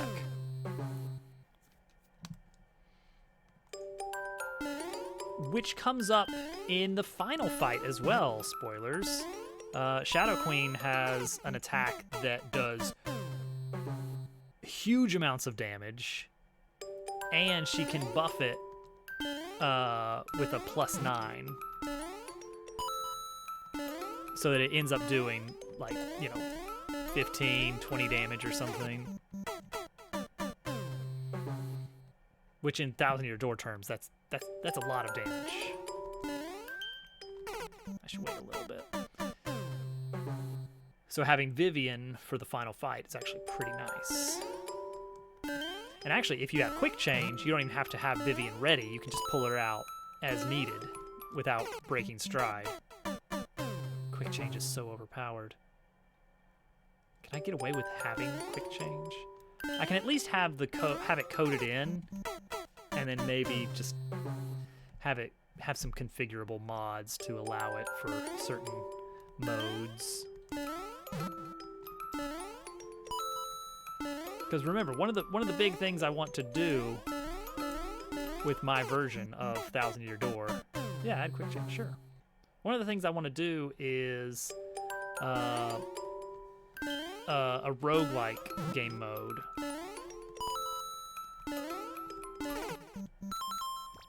Where it's basically just battle after battle after battle. Oh, you know what I did? I did the thing. Battle after battle after battle. With limited loot. And just see how far you can get with the enemies getting progressively stronger. think that'll be fun. We're gonna do it.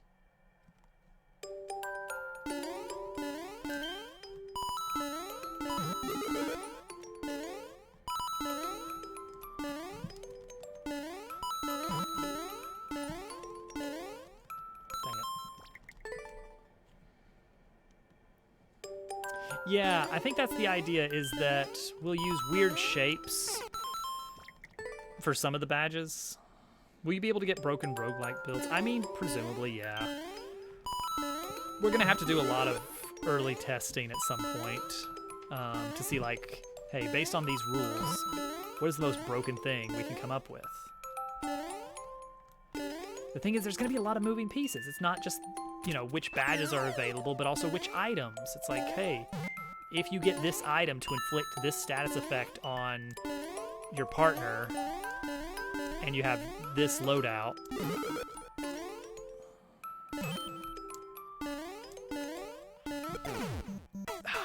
it went through something.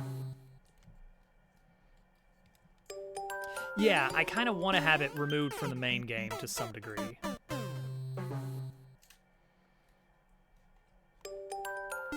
But I'm not sure exactly how.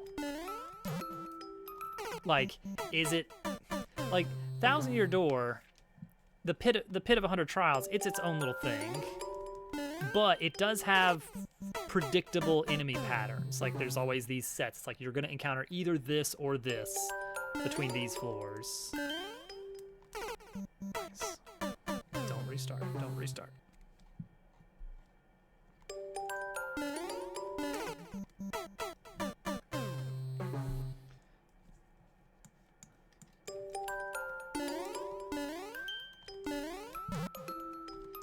But then it's like, if you were specifically wanting to play the game for the roguelike portion, should there be an option to allow you to just like, okay, here's, you've got everything unlocked, go crazy. Part of me thinks no, you shouldn't be able to do that. Like, the main game could act as like the tutorial. The forced tutorial is playing the story. And honestly, I think it'd be more fun if you kind of have some attachment to the characters.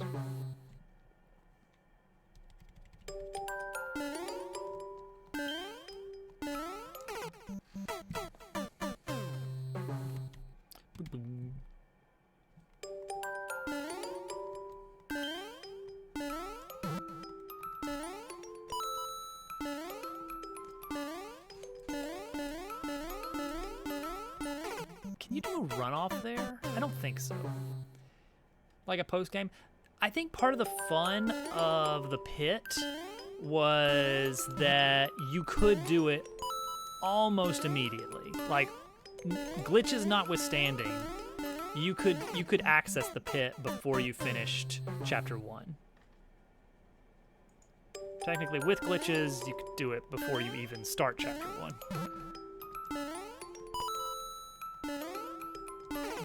But I kind of like that, specifically because there were very, very useful rewards in the lower levels of the pit. And you could get those early game if you were willing to take the risk. Because if you died during the pit, you lost all that progress. So any treasure you got, you lost out on. And you could cash out, but only every 10 levels.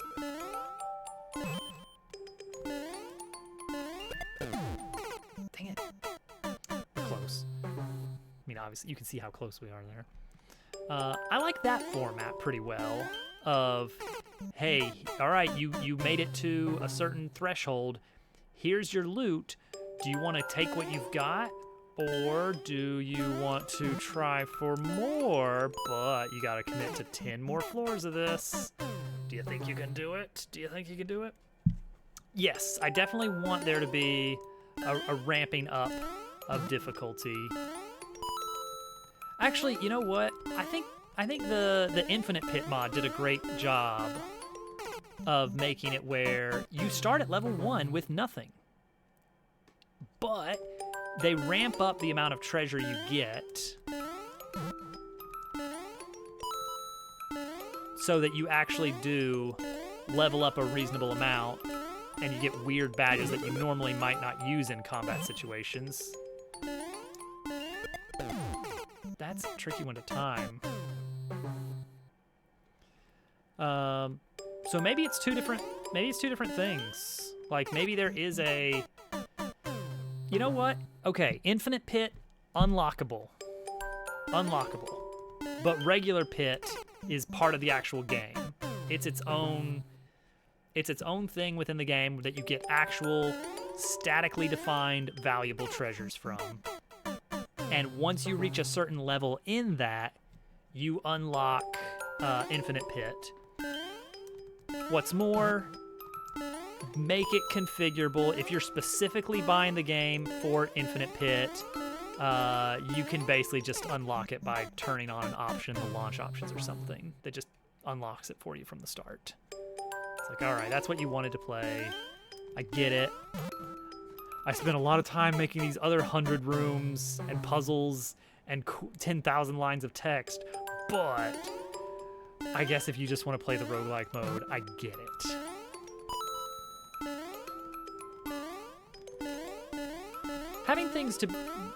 Having options is good, I think. Like, kind of how Celeste has assist mode. It's like, yeah, if you can't do it, I don't want to stop you from accessing the parts that you want to check out.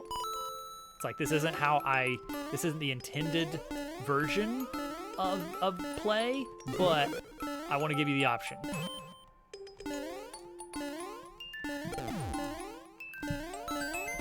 Ooh, that is some tiny mini min jumps. Score in the Infinite Pit and get rewards based on how you did. I don't know if, yeah, should Infinite Pit also grant you rewards for story mode, or should it mostly be kind of a bragging rights sort of thing? Because it's like the main pit, the difference is you can actually prepare for it. So it's like it takes resources to tackle the pit.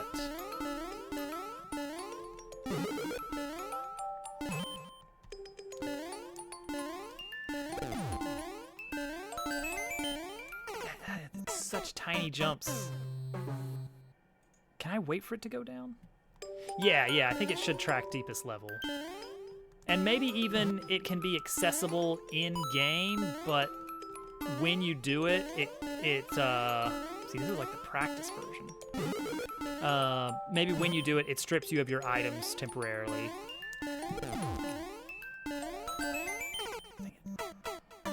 I should try just seeing if I can make the jump with everything, giving it time to scroll a bit. Because, yeah, that could be cool, is to be able to access it, but just without your items. Kind of like the thing in Breath of the Wild, the Trial of the Sword. It's like, all right, you get nothing. You're starting with nothing.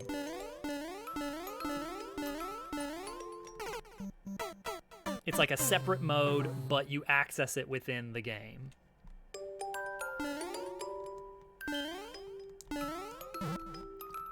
But I think it would be nice to say, okay, once you've unlocked Infinite Pit in-game, you also unlock it from the main. You can also play it from the main menu. So you don't have to, like, if you're just wanting to do some quick... Okay, we can do it that way. Yeah, like a switch or something.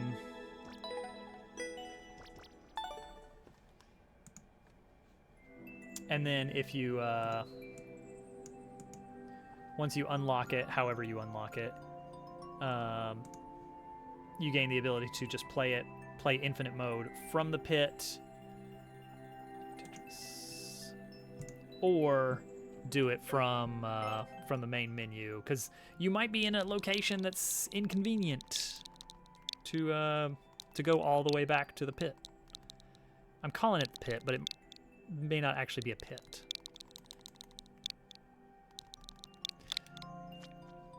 I don't... Oh, there's another freebie. And that kind of makes me want to subvert it somehow.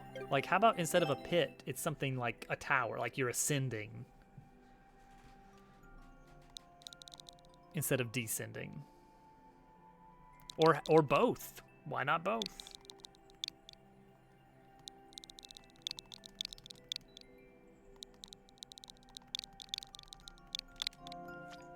Series of subway cars.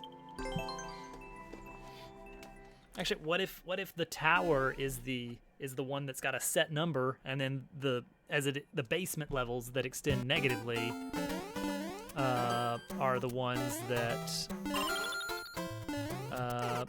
are infinite, and the rooms are styled the same with a different. Another package just arrived at the inn. It's addressed to the Dungeon Master. It appears to be a pizza, and the return address just says Torgon written in blood. Oh no. Oh no.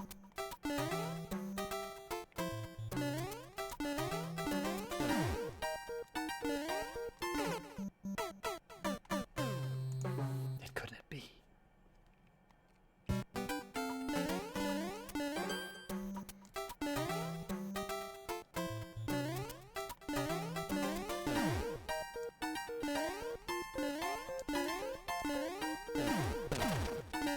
Wait, I need that. Well, at least I figured out that I needed that before I just jumped on it. Yeah, tower. A rising tower would be fun.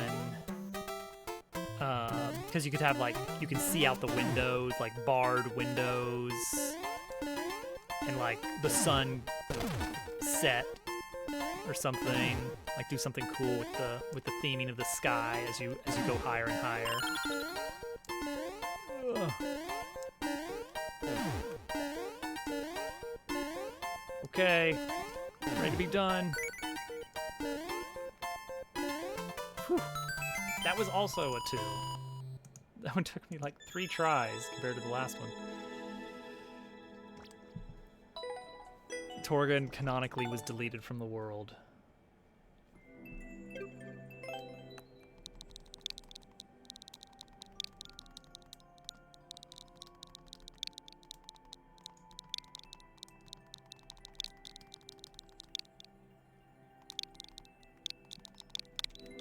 Yeah, a tall tower would be fun.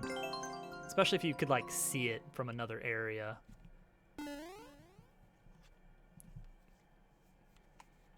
Bug Fables had a 50 fight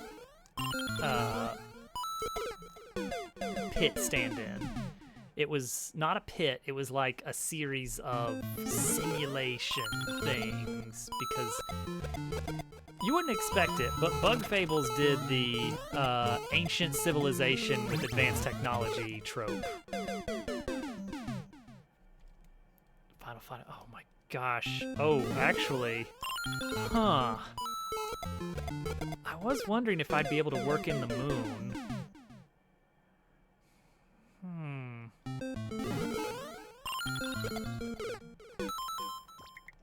I was wondering if I'd be able to work in the moon or not. That does give me a good excuse.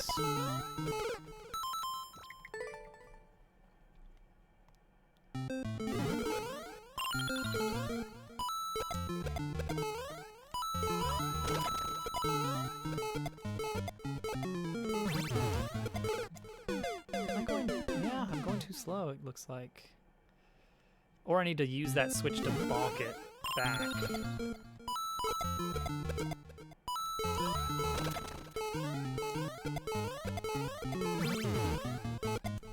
no, I was just going too slow.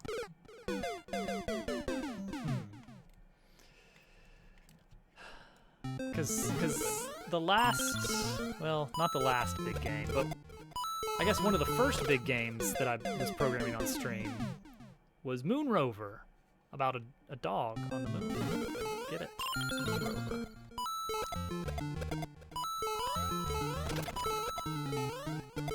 And I was seeking some way to kind of include some nods to that.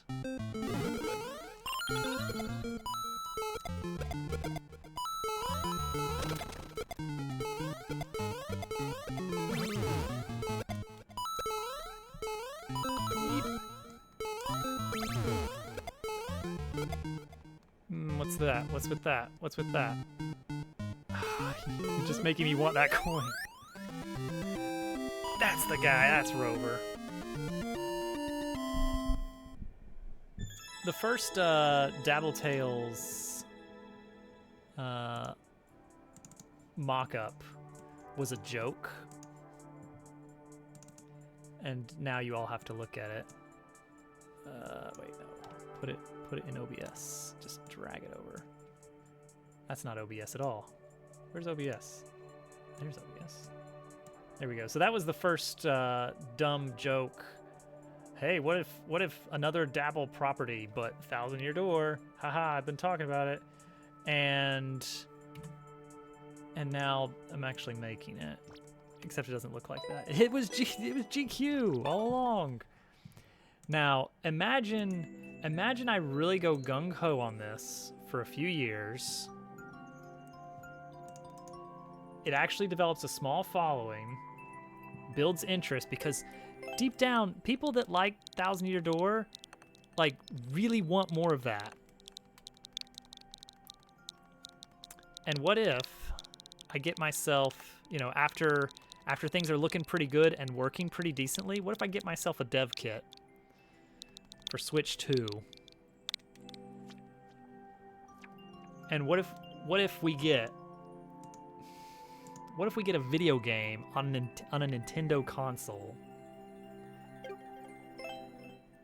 And what if all these dumb jokes that you guys have been making over the past few years about snails and putting ranch on your tacos and everything else, what if all those dumb jokes are slightly alluded to and now part of an actual property on a Nintendo console? I want you to just picture that for a moment.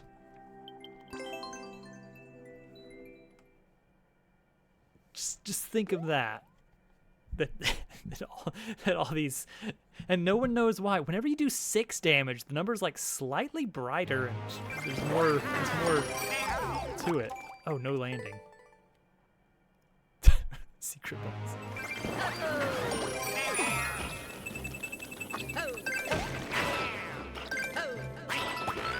Oh, this is nice. Hang on.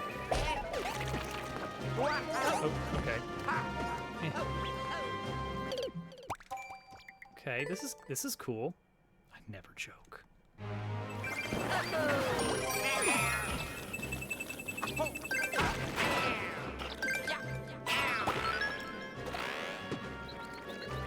Now there's not going to be an actual like bounce. Okay, I see. Bounce on him twice. There's not going to be like a GQ character as there was in that mock, but I will definitely be making references. Because it turns out you can just do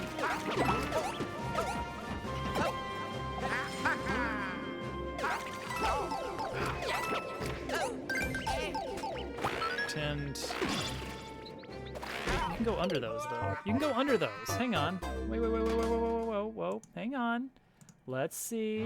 Did you do something? Do something that you weren't supposed to on making this level? Because I think I could go under those.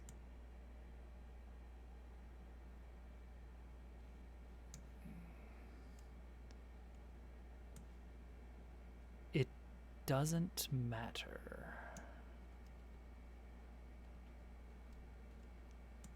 But I do need to be damageless. Outsource an entire world. Oh my gosh. Can you imagine?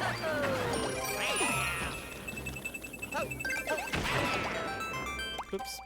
Didn't have enough room there. A nightmare world. Hooray!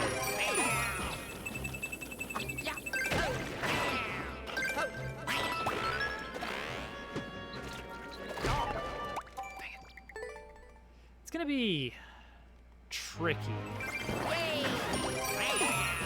But like ultimately a lot of the areas are just gonna be repeating textures and not like full-fledged art. I do need a nightmarish final area to some degree.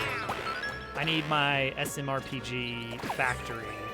You know, where are we? Oh my gosh, we're in somewhere crazy now.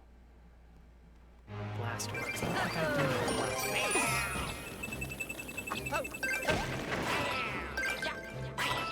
Alright, so here's the deal, guys. By being in this stream and hearing me talk about my game, you are going to encounter spoilers. So you need to be ready. Oh, jeez. Alright, so what if I do... Oh, okay, that's why you can't do it. Because you just won't have enough time. So be aware of that. Like, don't expect that you're getting a spoiler-free Dabble Tales experience. That's just kind of the cost of it. Oh, thank you, Short.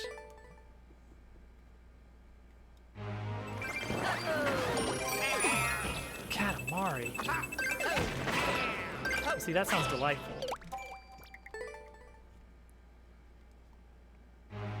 But yes, I will need a sort of finale nightmare. It's not going to be a whole chapter, but it's going to be something.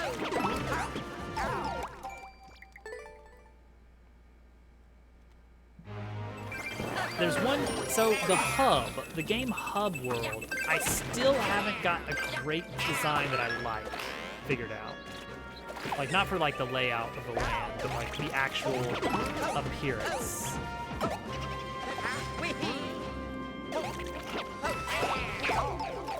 jeez. It's like tap the button. Instant tea. And little soups.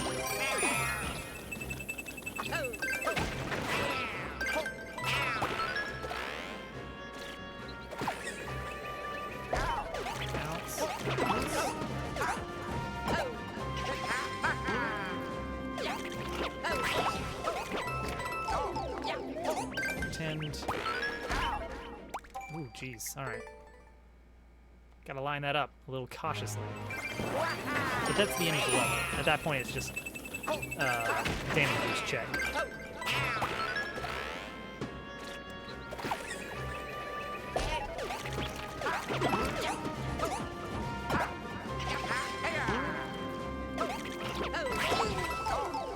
Dang it! I was trying to undo.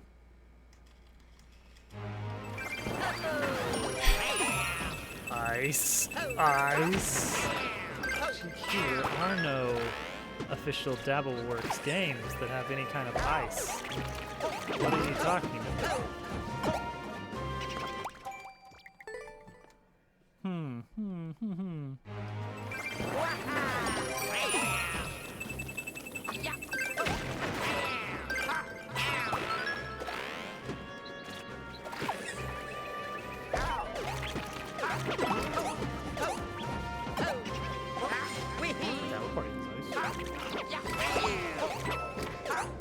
There we go. There we go. That's it. That's it. And now we're done. Just damage boost our way straight to the end.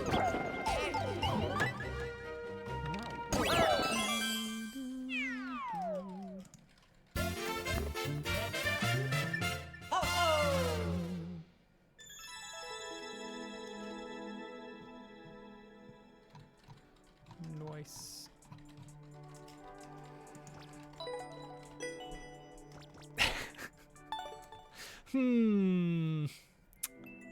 High life, low life.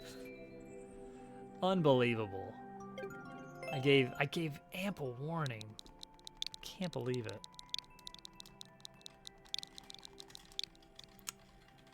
Everyone here has been so bad at following directions. It's unbelievable.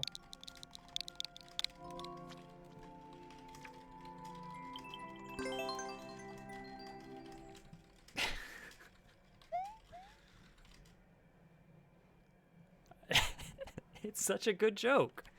What are you gonna do, you know? Ooh, collect the coins. Oh, that's a runoff. That's a runoff.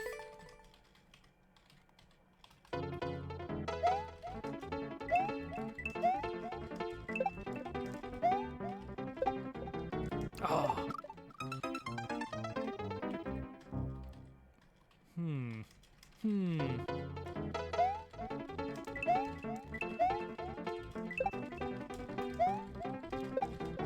Okay, so I need to jump quicker because he's going, or I can just wait a long time at the beginning for him to do a cycle, but that feels a little cheesy. Day.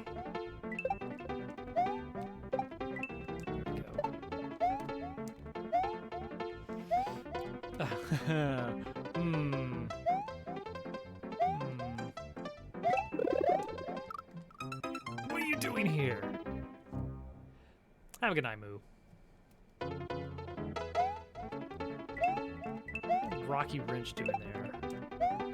What's that Monty Moel doing there? I ran out of Team Fantastic levels, so here I am scoring Team Jamp points. I need to get my clout points, you know.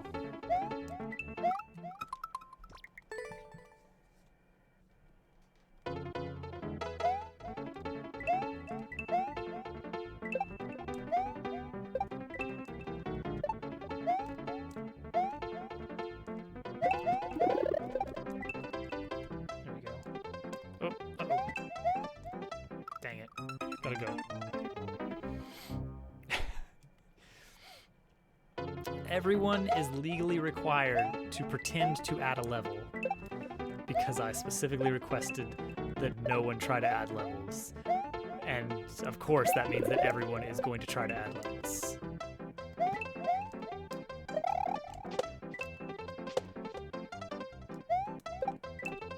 Oh, that's actually a little bit of an awkward one right there.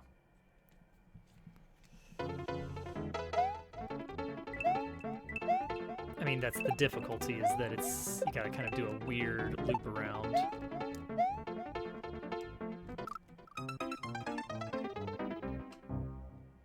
Beg your pardon?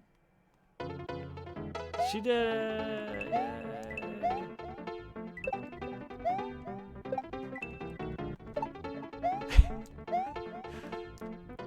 Perfect game, no flaws. Don't worry about it, Dooku.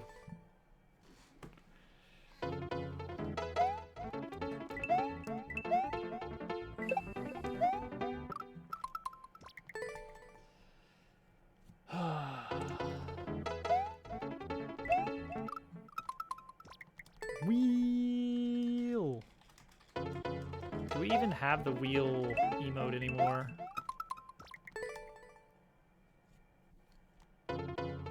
Pretty sure we got rid of that.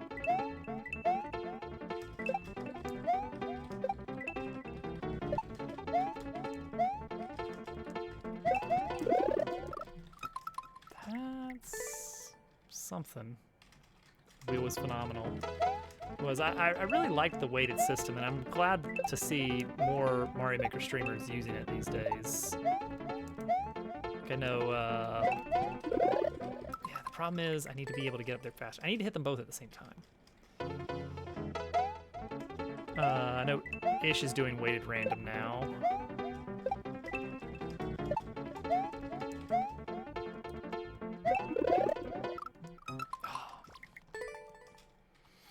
Need to actually play some of our levels. I should just spend an entire stream stealing records from Kiwi. He would love it.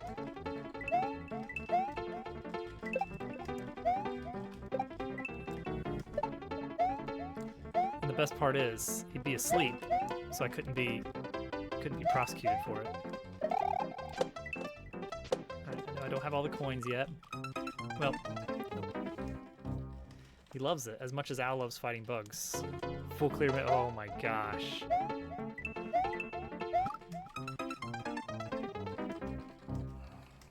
Getting through the super world was a years-long endeavor, it seemed like. I didn't beat that shell level towards the end, or Thwompins. There were some levels that were not part of the super world that I did not beat, but I did beat his super world.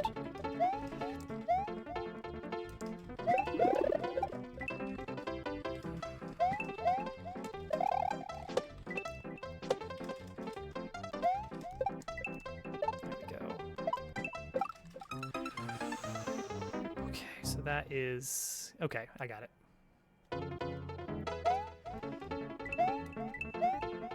Yeah, I definitely remember not finishing Thwomp and Circumstance.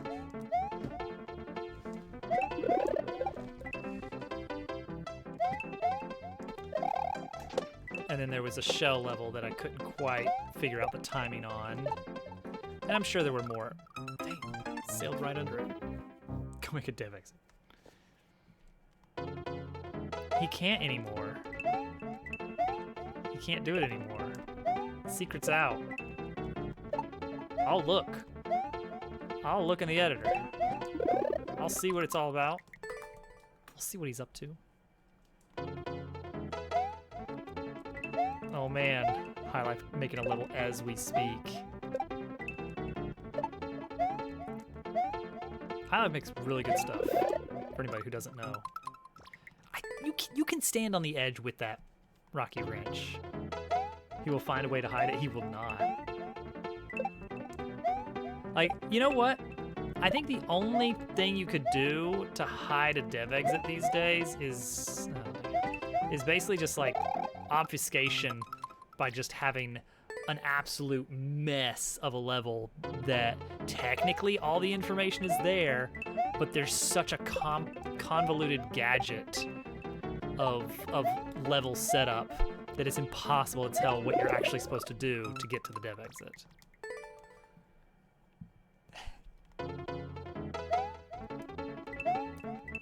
That you could do that to make a dev exit, but there's no way of actually hiding it in the way that you used to be able to get away with. So the only way now is to obfuscate by making just a bunch of noise, making the level so messy that you just cannot see the dev exit.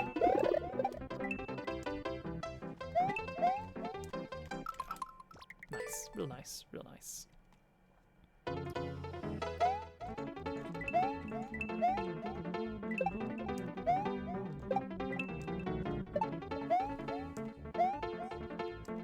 I'm down.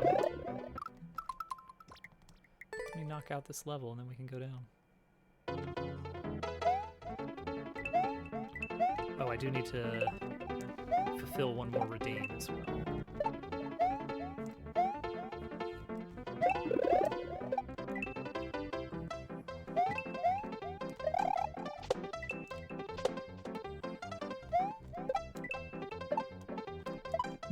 Dang, that is an easy block to miss. Oh yeah. 9. There's 10 and 11 coins right there. There's a dev exit somewhere in your office right now. There's a dev exit right behind you. Gotta hit both of those at once. This level has some interesting hidden difficulty to it.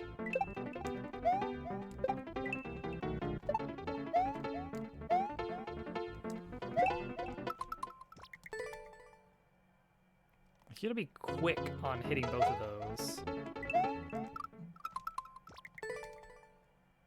And that's not a trick that is commonly forced.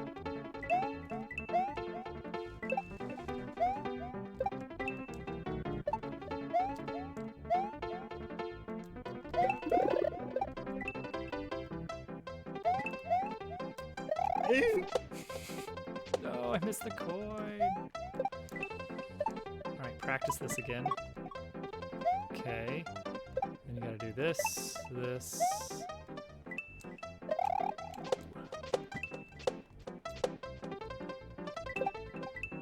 Okay, got it. That's all it's gonna take. Hey.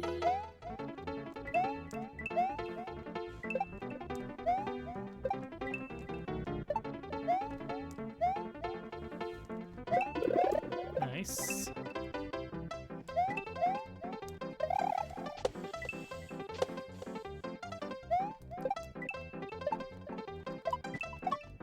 Nice. Cleanly in the middle.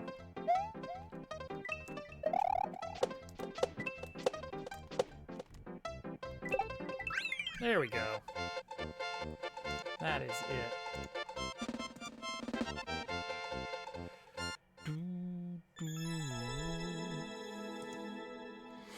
Joke's on them. Let's see here. What does that put me at?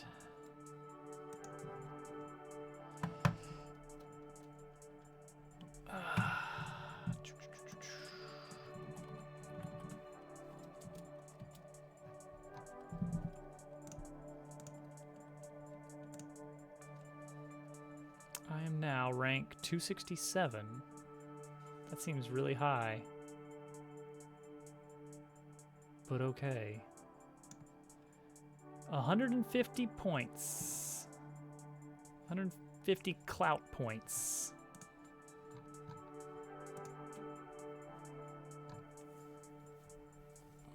Making me a pro jamper? Is that right? Wait, is that right?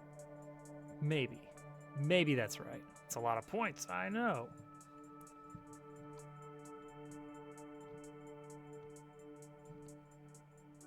Yeah, I'm now a pro jamper.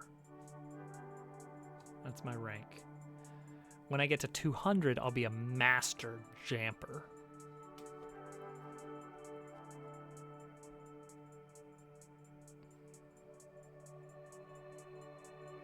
How exciting. All right. We are going to take, we're going to be done with Mario Maker. But before we end stream, we're gonna dip into Clout by Proxy. Earlier redeem from Al is the Nintendo Power redeem, where we get to take a little peek into yesteryear. Let's get some good. Let's see here. I know just the song for this. I know just the song for this. I believe it's this one. That's it.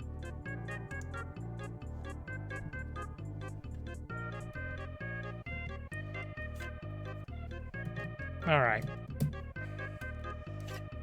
Get these back on the charger. Mario Paint. All right, we are in volume 92. This is from January 97. And I did go ahead and grab my next one. There is a bit of a skip, apparently. The next one I have is volume 101. So it's a little bit of a skip ahead there. All right, so what do we got here?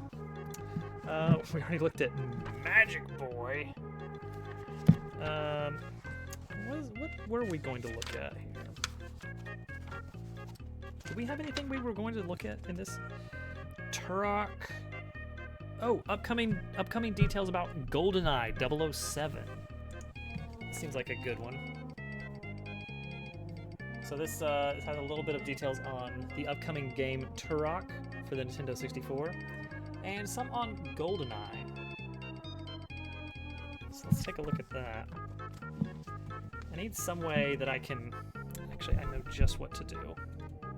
It's a terrible idea, but it is an idea.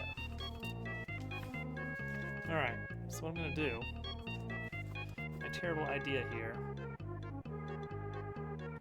is see if I can get it to focus, first of all. Can I get it to focus? Not really.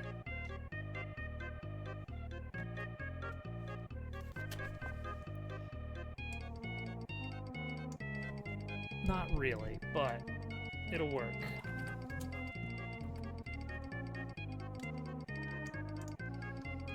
Let's see here.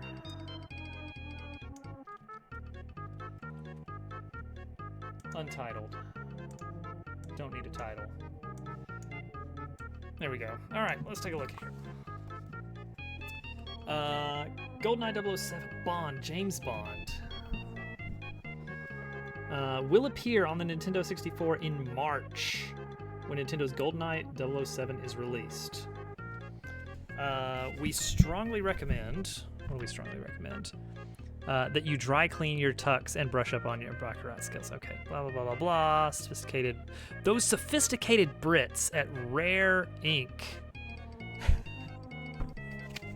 Those sophisticated Brits at Rare Limited have kept their progress hidden over the past several months, but with half the game in the bag, they sent us a rare gift, a playable game. GoldenEye radiates Bond. Theme music, weapons, gunplay, danger. Plot of master criminals. I don't think they can take credit for the plot. But whatever. Let's see here. Good animations. Shoot a guard in the leg and he staggers. Shoot him in the arm and he slumps. Shoot him in the butt and he hops. It's a bit violent, but that is part of the world Bond has always inhabited. Let's see here. Not one thing about multiplayer? Oh! Wasn't that... I don't know if that's apocryphal or not, but wasn't it like the multiplayer was just done as an afterthought? Now I'm getting Discord silliness. I have to do this. I don't think I'm gonna put that on the screen. Thank you. But that is great to know that that is on the Nintendo Switch eShop. It is not family friendly. Need to put it on their screen. Guess that's a good point. Okay, how about this? Clay Fighters. Here's an article for the upcoming Clay Fighters. So they didn't have the final title for this yet. All right, get this out of here. Get this out of here. You know what? I should really put some text on screen, because otherwise no one's gonna know what's happening when they get here.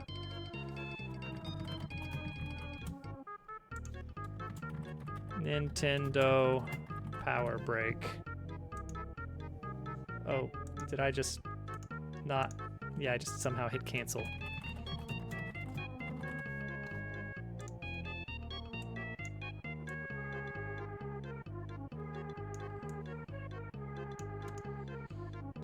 Can you do like a... You can do a background but not an outline?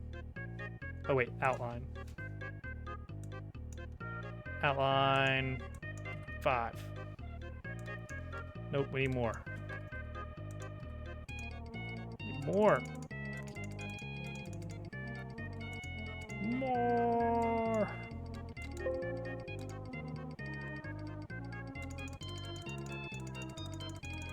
All right, that'll work. All right, let's do a power break. So Clay Fighter. Are we gonna get? No, we're not gonna get much. So there we go. The upcoming Clay Fighter game. Clay Fighter Extreme is what they titled it. The most innovative part of the N64 Clay Fighter will be its use of 3D settings for the fights. Fighters will be able to move about in the arenas and bust through to new rooms, as many as 4 rooms within one area. The characters are pre-rendered sprites with a claymation-like appearance. Although these shots may look as if they were taken straight off the SGI, they were in fact running on the N64 with high-res backgrounds instead of the 3D arenas. Let's see here. Bonker the Clown, Lockjaw, Sumo Santa, to name a few.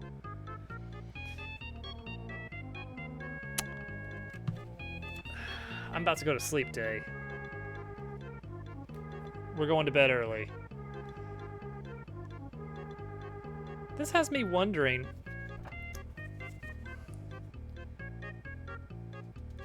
Did they actually make the Clay Fighter figures out of clay and then photograph them for the game, or are they 3D rendered models?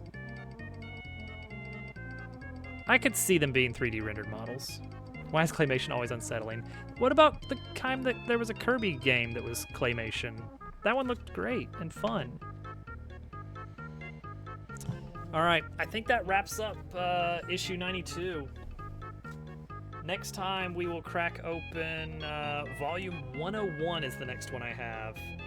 And ooh, oh, there's some good. That's some good stuff. Oh, we're gonna have some good. Oh my gosh. Oh dear. Nintendo, you can't do that.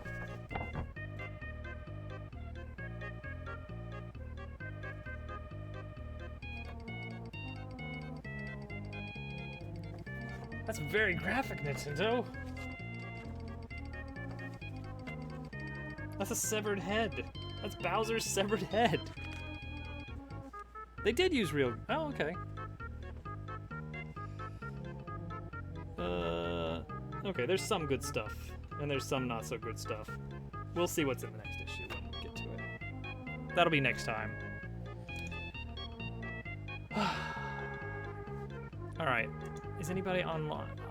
Is anybody on that I can drop you guys off at? Let's see here. I could go ahead and just send everybody over to GermDove on the off chance that he does, in fact, wind up streaming tonight. Drop me off in bed. All right. Everyone go wish GermDove a happy birthday.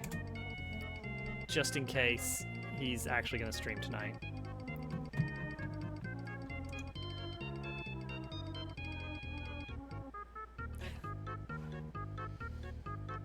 Pokey's a cactus. You can't trick me like that. He said it was unlikely, but maybe he'll be doing something tonight. Oh no. Quick, we have to hide the evidence by ending stream immediately.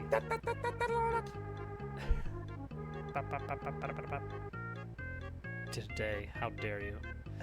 There's only one thing we can do in a case like this, and that is that we have to get out of here right now.